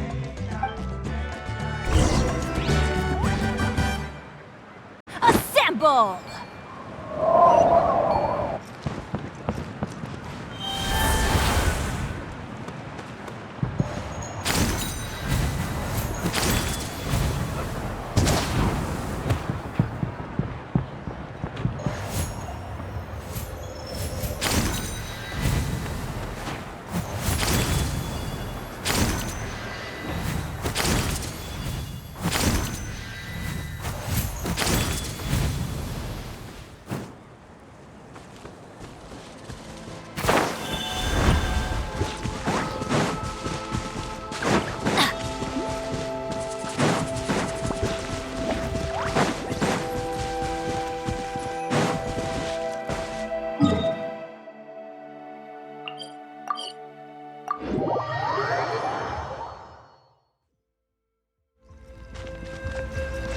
Off we go!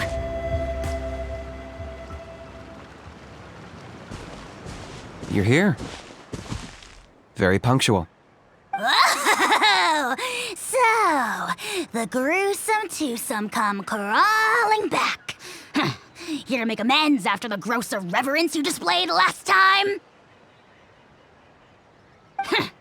Very well. The almighty Dragon Lord Kahula shall grant you the audience that you seek. Now pucker up and kiss our feet.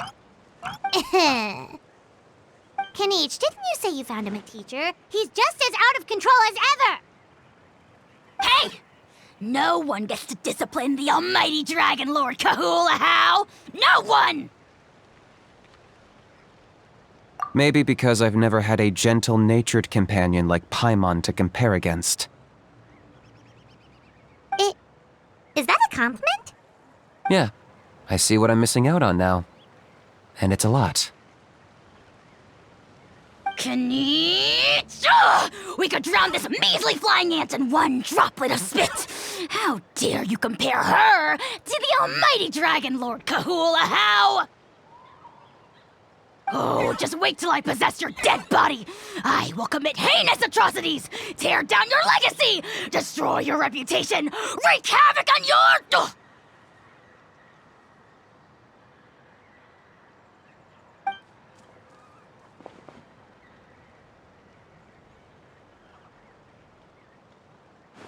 Traveler, Paimon, let's get down to business.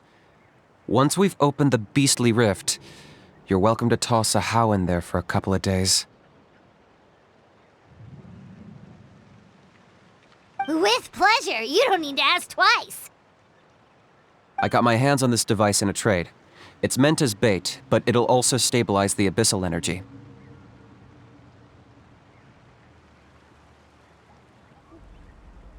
The Rift Towns will tear through space to get to this. Once they're here, we take them out and claim the Rift for ourselves.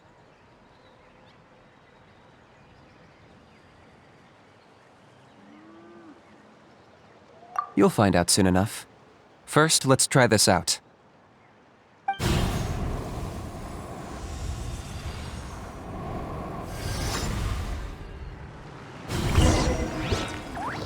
They'll tear you to pieces given half the chance, so be careful.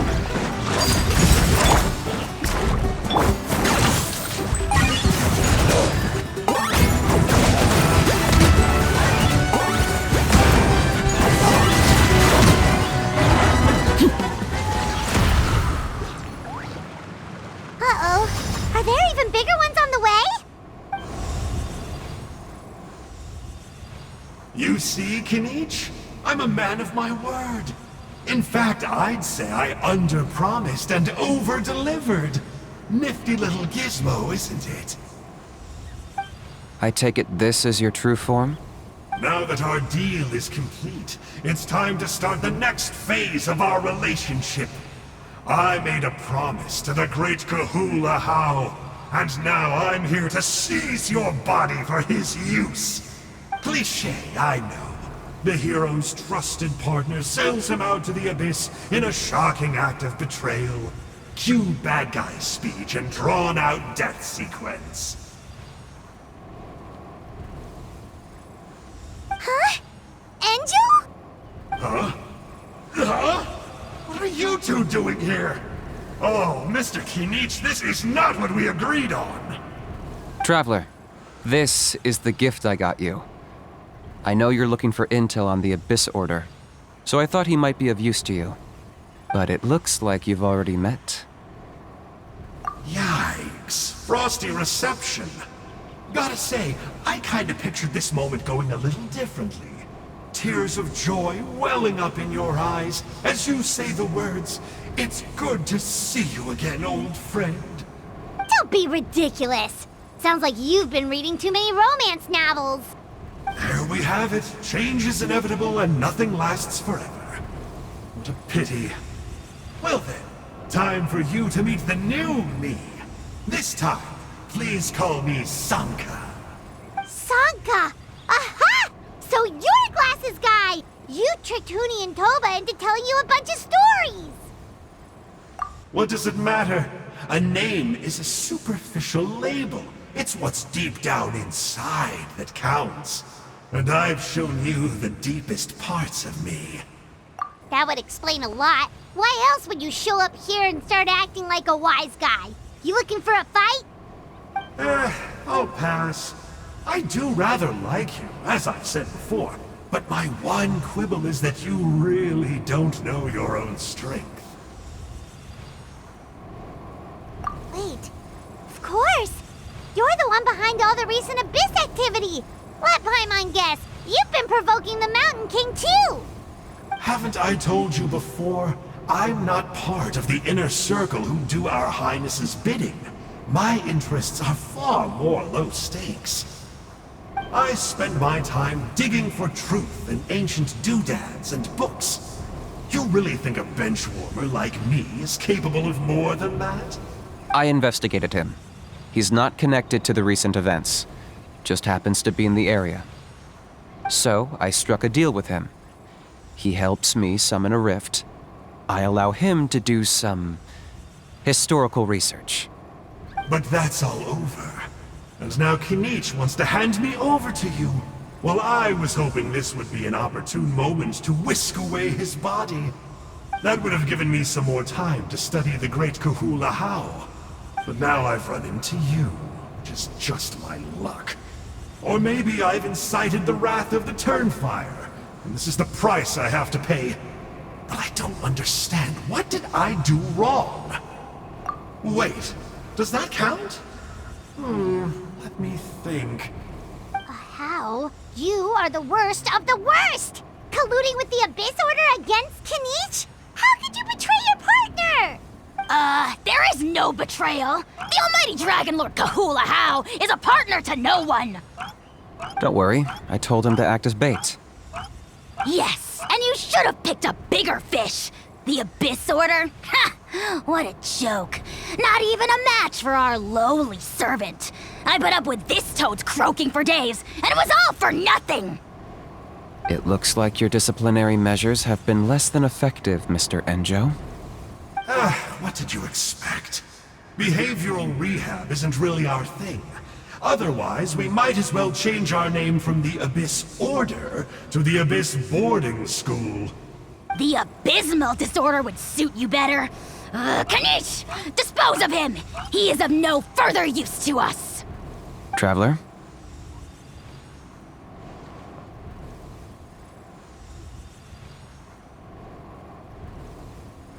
You see, this is why I like you. Still, you shouldn't underestimate me just because I'm a lowly clerk.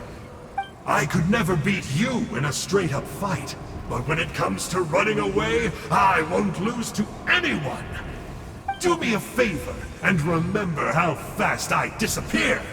Maybe then you'll show me a little respect next time. Darn! He got away again! Couldn't you have stopped him? It's alright, he's not worth our time and energy. Besides, it seems like he's in debt to a lot of people. I'm sure they'll keep him busy. If you say so. Still, Paimon's kinda surprised that you actually struck a deal with someone from the Abyss Order. To borrow that guy's words, names are superficial labels. Whether you call it the Abyss Order or anything else, it's a broad generalization at best. Think of it like apples that have fallen from a tree. If you tasted each one, you'd find that they're all at different stages of ripening. Even the unripe fruit blown off its branch before it's fully grown can still be brewed into a fine wine. Everything has its use. Huh. Well, in that specific sense, maybe Enjo's not such a bad apple. Not rotten to the core, at least. Of course! Only the almighty Dragon Lord, Kahula How, is rotten to the core and evil beyond redemption. Ugh. So what exactly are you anyway? You're definitely the evilest little thing Paimon's ever met. Don't worry, he can't hurt a fly. You could say that. Paimon heard that those kinds of contracts might come with a terrible cost attached. Is that true? Such as a How watching me like a ravenous vulture? Vulture? Vulture? We are the Dragon Supreme, sovereign ruler of the Nation of Flame. Let's pick this up another time. It's getting kinda late. You should go back and get some rest. Big day ahead. Tomorrow's Turnfire night. Time to light the sacred flame and burn away the filth for a legendary 500-year-old warrior. Oh yeah. Hearing you lay it out like that is making Paimon a little nervous. For all the work we've put in, it all comes down to tomorrow night. We have to make sure we solve this problem once and for all.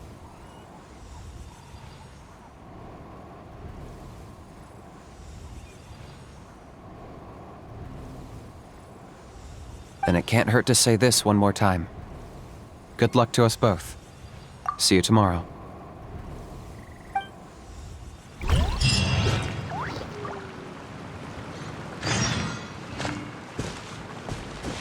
What happened to getting some rest? A house piqued your interest, huh? It's true that he's a relic from an earlier Saurian age, but since we're bound to each other by a contract, you can see him as my companion for now. I know he can be awful, but don't worry. As long as I'm still around, he can't do that much damage. That's a key part of the contract. A How has to obey my orders and lend me his power for as long as I live. And after I die, a How gets control of my body. That's the price. Crazy, isn't it? That was probably the first time I really appreciated what it meant to pay a price. Then once I signed the contract, I received the ancient name Malipo. But that's a whole other story. We can get into it another time if you're interested. What happened to getting some rest? You're cautious, like me. I get it. But don't worry, like I said, I investigated, and I'm confident he has nothing to do with the Mountain King situation. Before he got tangled up with us, he was looking into the Mare Javari. That's another major part of Natlan's history. Our ancestor, Burkina, once fought a campaign there alongside the 5 other heroes. But it's not such an easy place to get to these days. That's about all I know, though. I have yet to take a job that involves the Mare Javari.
Ah, at long last, you're back. I hear you've done much for our people these last few days. Everyone has nothing but praise for you. Many young people have heard the rumors too. They're all eager to meet our new flame bearer. Well, they won't have to wait for long. It's almost time for the ceremony. We really hope we can resolve the Mountain King situation quickly and smoothly. Seems like a lot of people have been worrying about it, huh? Well, it's nearly time. So, if you're ready, then follow me to the ceremony site.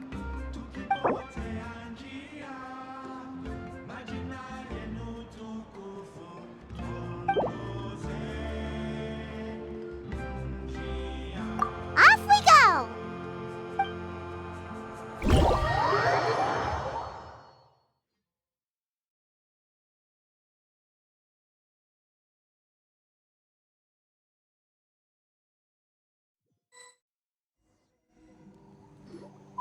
Here we are.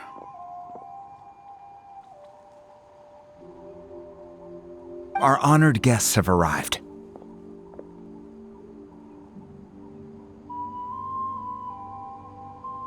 I have heard much about your fine work over the past few days.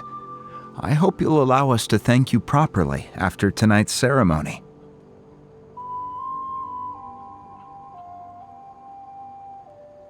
Don't worry about it. Getting this huge venue ready must have been a huge task. No need to make extra work for yourselves on our account.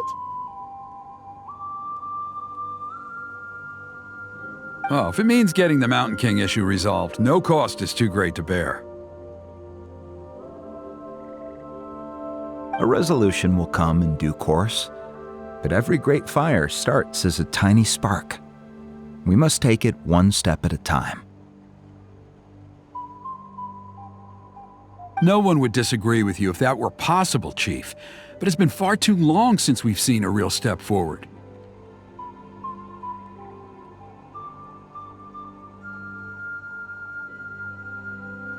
Look around you. Can't you see how our numbers have dwindled since the last Turnfire night? The ceremony was arranged on short notice. Many are away from home and could not make it back in time. That may be so, but still. Good evening, Traveler in Paimon. Kinich! Not a moment too soon. Chief Wayna, Elder Trinidad, could you give us a minute? I'd like to give the Traveler a few pointers as the previous Flamebearer. Very well. But make it quick. Let me know when you're done, and we will begin the ceremony. Let's step to the side. Has anyone gone over the key steps of the ceremony with you yet? Yeah, Elder Trinidad did, but, Paimon seems to have forgotten them. What a surprise! The flying ant has an ant-sized brain. If you don't want your tongue to be burned off by the sacred flame tonight, I suggest you stay quiet.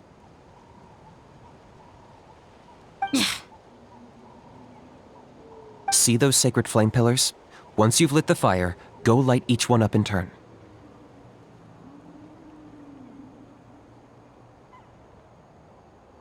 Once that's done, head down into the cave where the Mountain King slumbers, light the braziers along the way, then bring the flame to the final altar. Then the ceremony is complete. That sounds simple enough. The process isn't complicated, but remember, you mustn't turn back at any point. If you miss a pillar, you can't light the next one, then come back to it.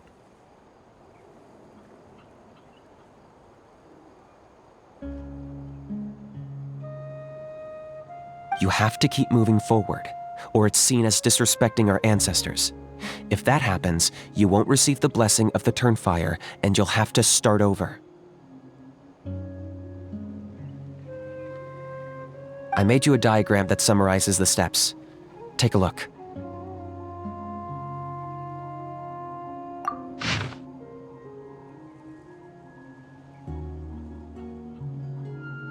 So that's our part. What about you? I'll be with you the whole way, and once you've lit the altar, I'll start summoning the rift. You can leave that side of things to me.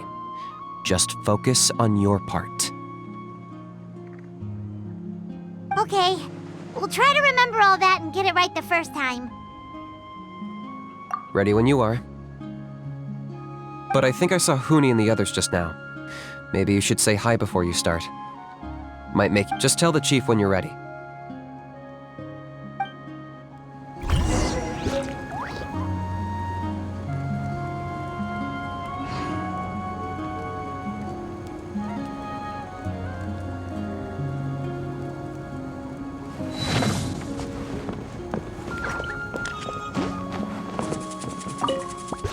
Mr. Traveler, you're finally here!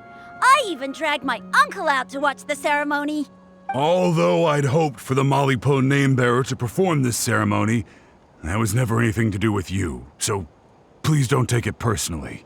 I got thinking last night, and I realized if the lesson of Malipo is to look forwards, then I should accept that my book is gone and start anew. Besides, I'll have even more to write about this time, given this will be our first Turnfire ceremony featuring a flame-bearer from another land. I'll be taking detailed notes. Good luck, Mr. Traveler. You got this.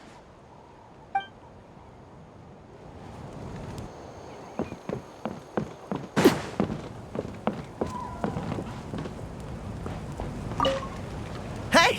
Bet you're surprised to see me. Didn't think I'd be coming, did you? I was all packed up and ready to go, but then I thought, I wonder if the ceremony will go any differently with the new flame bearer. So yeah, here I am again. I still owe you for that picture you took, so once you start, I'll be dancing to cheer you on. Don't be nervous, you'll do great.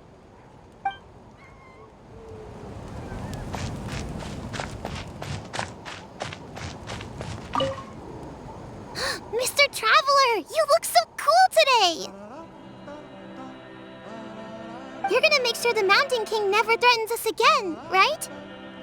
I believe in you. I'll be cheering you on the whole time.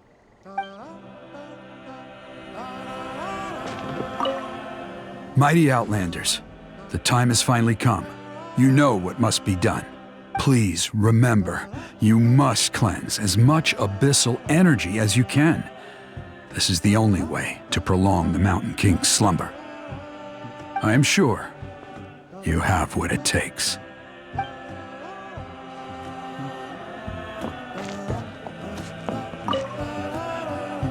How are you doing? Is all in order? I'm counting on you. Don't forget what we talked about. By past fuel and present flame, life marches ever on. My brothers and sisters, the time has come to light the fire once again, and let the Turnfire night shine bright in Hoytzitlan.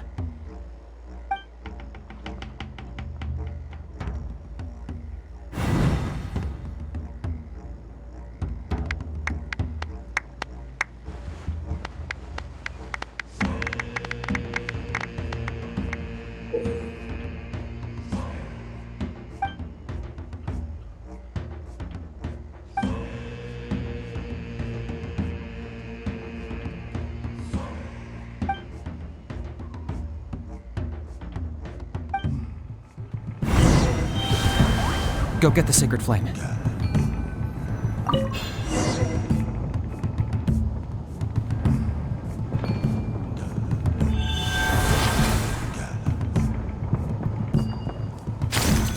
Nicely done. Off to a good start. Great stuff.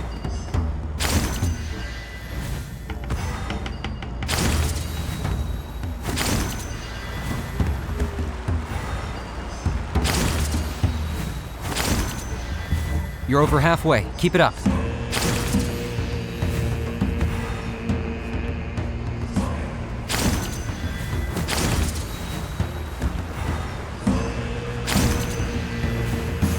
Impressive. Just one more to go. Come on, one last push. The final sacred flame pillar is up ahead.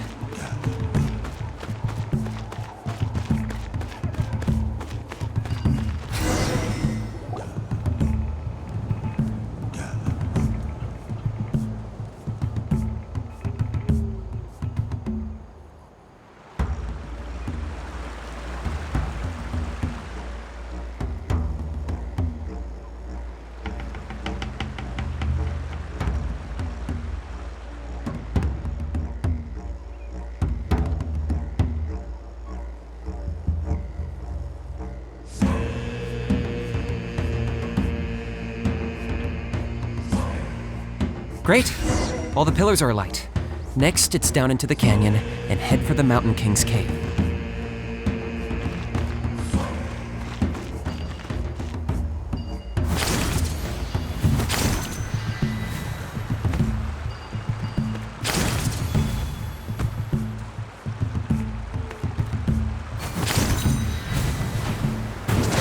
Almost there. The cave is just up ahead.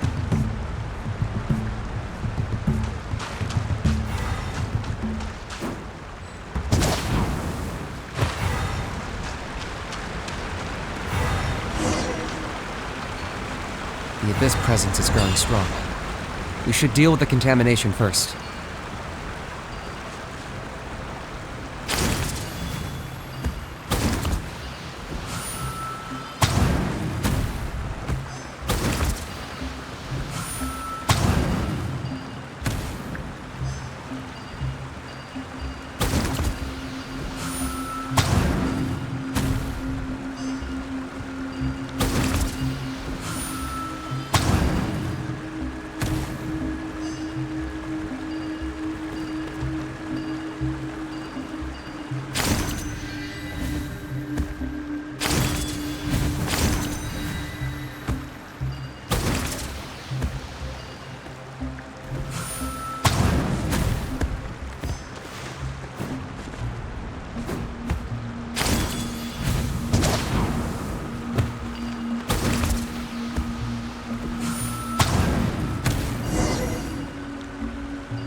There's the altar of the sacred flame.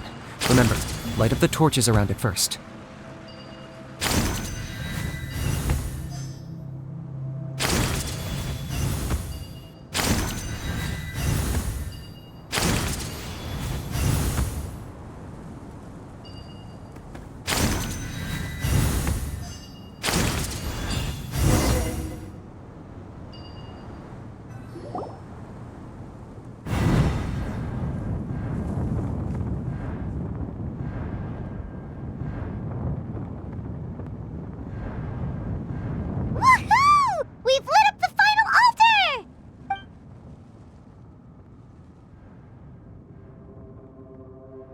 That's the Mountain King up ahead, right? That's him. Kangamato, king of the Yumkasaurs from 500 years ago. He's very powerful. Paimon can tell. He's huge. Let's tread carefully. We don't want to wake him up. You've made it at last. You did even better than I expected. Traveler, now comes the final and most important step of the ceremony. Please use the power of the sacred flame to cleanse the Mountain King of abyssal filth. There's no need this time.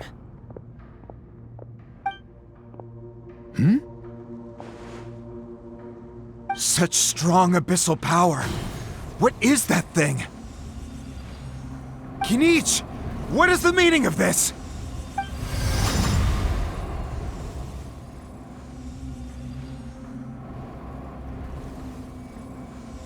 Is that a beastly rift? Chief Waina, Elder Trinidad, this is about to get a little dangerous. You should step back. What do you think you're doing?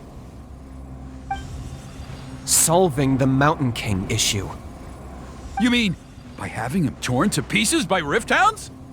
No, stop! We can't let that happen!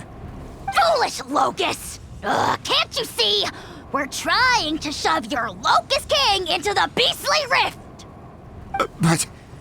But... I'm sorry, Chief Waina and Elder Trinidad. This is the only way. Can you promise me that no harm will come to the Mountain King? I can't guarantee it, but I'm fairly confident. Traveler, this is not what we agreed on. You must cleanse the Mountain King of every last trace of abyssal contamination. Okay, I see what this is. You've been in cahoots this whole time!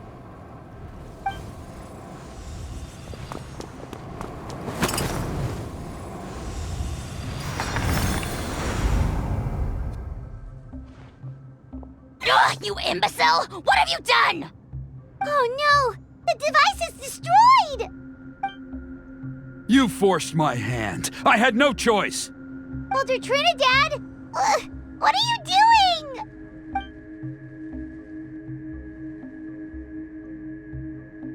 No! The Mountain King is waking up! He will cause even more casualties! Everyone, out!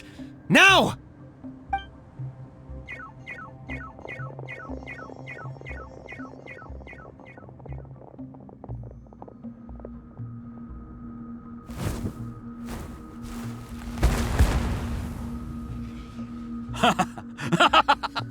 Well, it seems there is only one way to awaken you all from your willful blindness.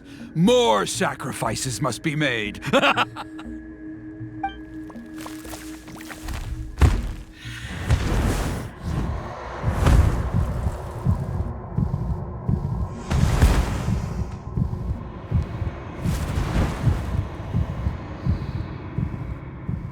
Take me, O Mountain King! Take me as your next sacrifice!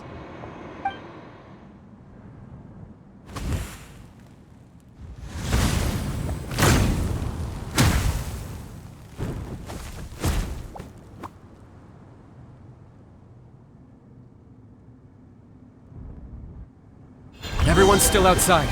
We have to keep the Mountain King here. Give me a hand. Overruled. Witness my rise. Laid bare. I got him cornered.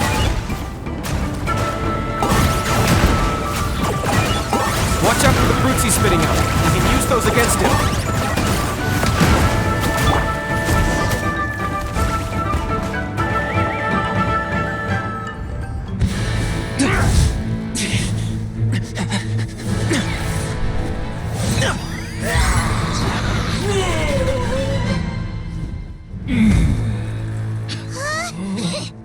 What do we do? We can't open the rift!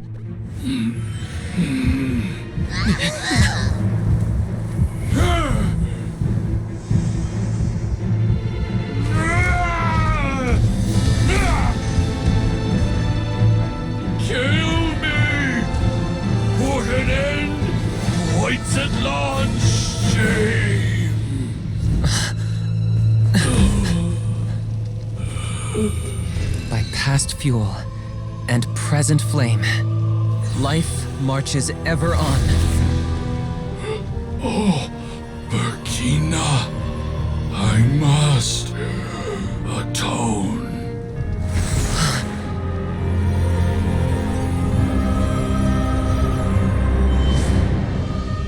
Patience. We will answer to the fire for all our deeds. Even if one day I fall behind, never look back. Keep moving forward, as we are now.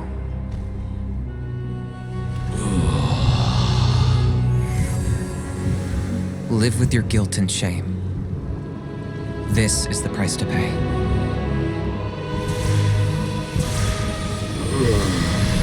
Heir to the Turnfire, please use my ruined vessel to train the heroes of the future. The will of Kangamato will march ever on, till the abyss is stamped out.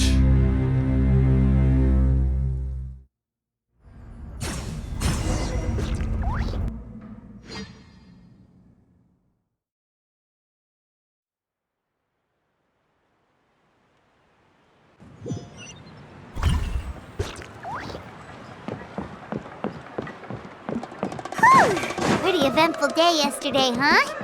Everyone wonders how things are doing now. Let's go ask the chief!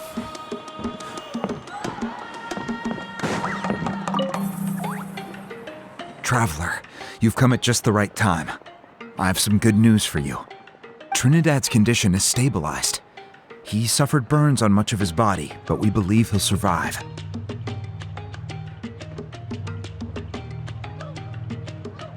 Guess that's the best news we could hope for.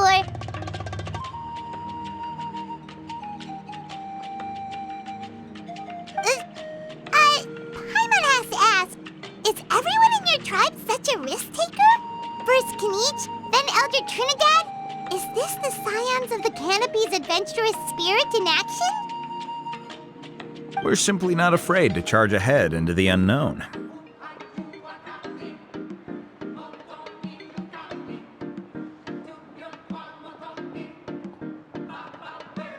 He's fine. Don't worry. He's gone to check on the Mountain King. Something most mysterious has happened. After the incident yesterday, a transparent shell is formed around the Mountain King's body. We don't understand the mechanism behind it, but the shell appears to insulate him against the influence of abyssal power. It is somewhat akin to a scab, in that it stops the abyssal energy within him from bleeding out, while also preventing further abyssal energy from seeping in and infecting him. We've never seen anything like it. The tribe's most senior elders believe it was caused when he was burned by the sacred flame, similar to the way burned wood becomes charcoal. I think their theory makes sense. After all, we've never thrown the Mountain King directly into the sacred flame before. Wow. So it's made a barrier against abyssal energy? That's a good thing, right?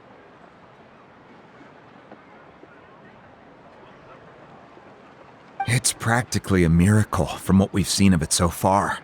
It means that the Mountain King's level of abyssal energy is now stable. No longer will we need to perform an annual cleansing ceremony. Wow, that's amazing!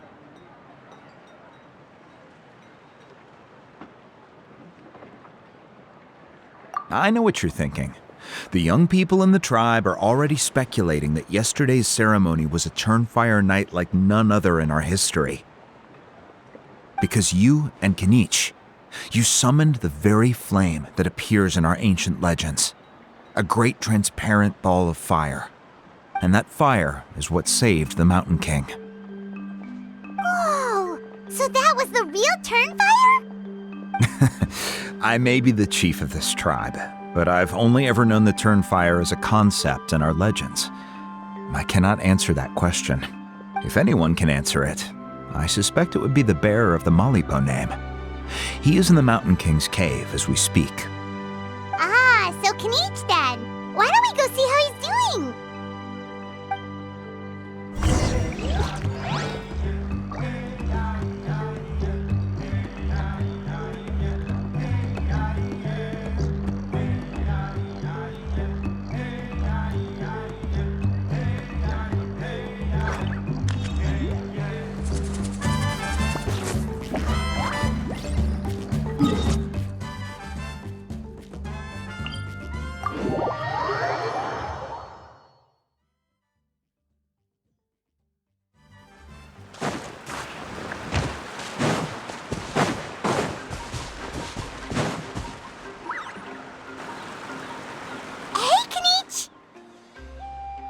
Hey yourselves.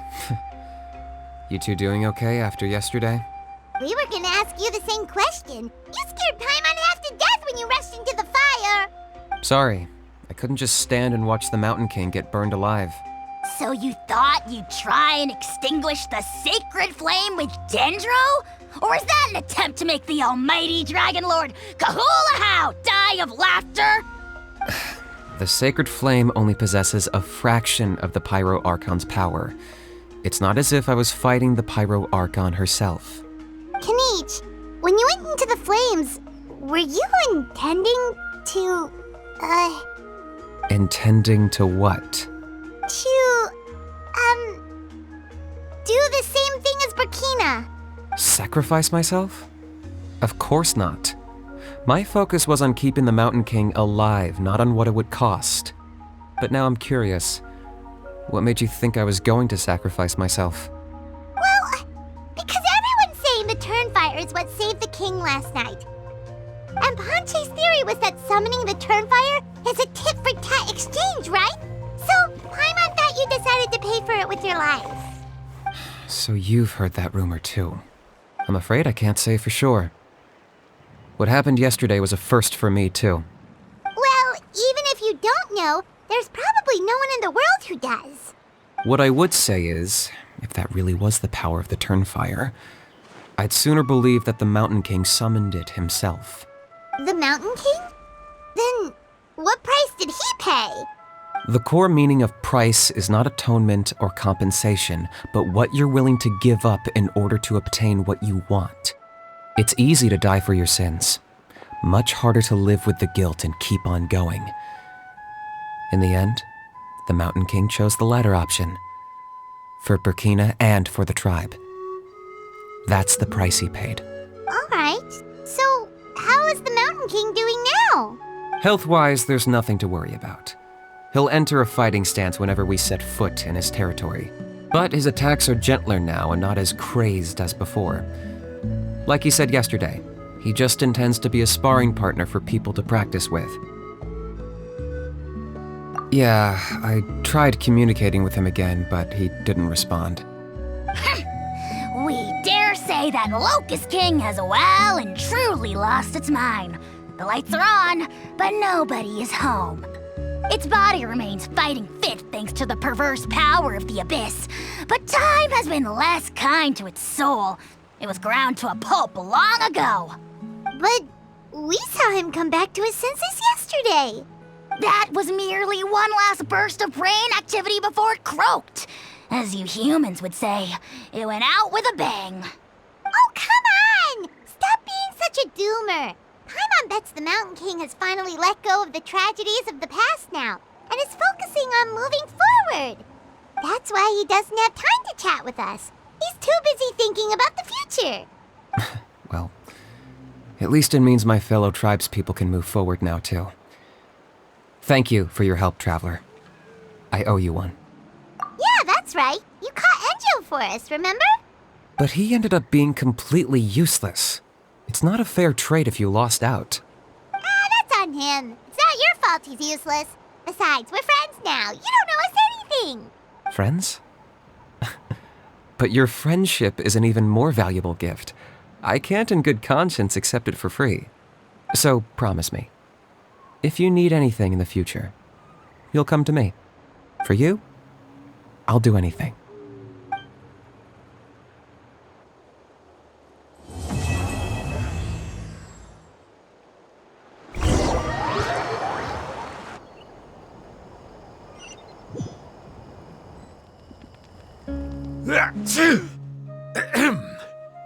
So, in the end, only poor little Huni got the sad ending? Yeah, everyone's happy except me. First Nana, then my dad. Why does everyone in my family have to suffer? Huni, it'll be okay. Your dad will get better soon. Toba, you're my friend, so I shouldn't say this to your face. But it was all the Mountain King's fault. Huh? Now hold your horses, kiddo. If you promise not to fight, Uncle Sanka will tell you a story. Okay, before you roll your eyes out of your skull, I promise you can trust me. I almost got my eyebrows burned off by the Turnfire after last time. That's why I came back, to make it up to you. All right, I'll just get to the point. Do you know what Uncle Sanka loves the most about your people? What? Your extreme sports. Huh?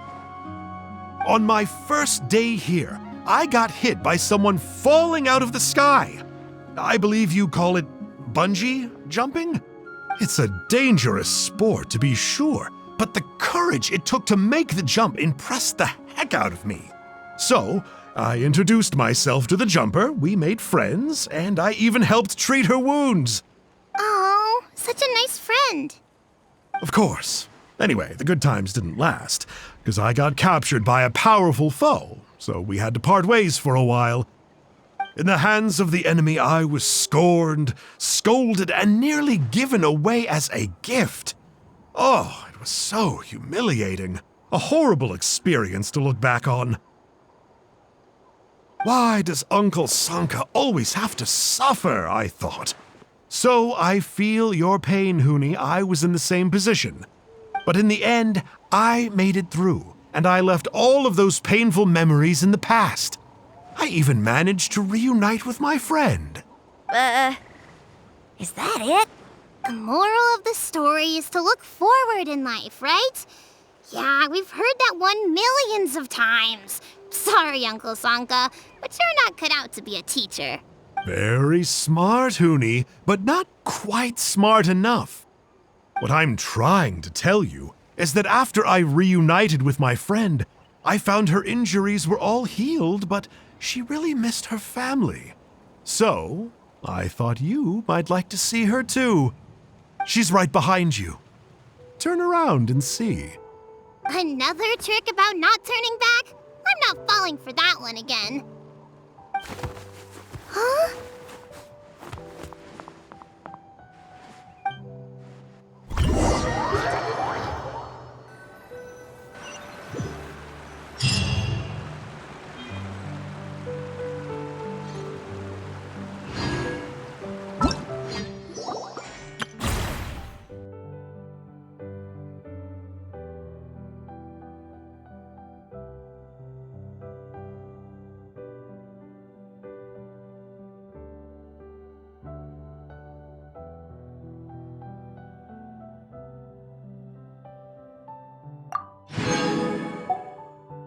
Staring into my eyes is ill-advised.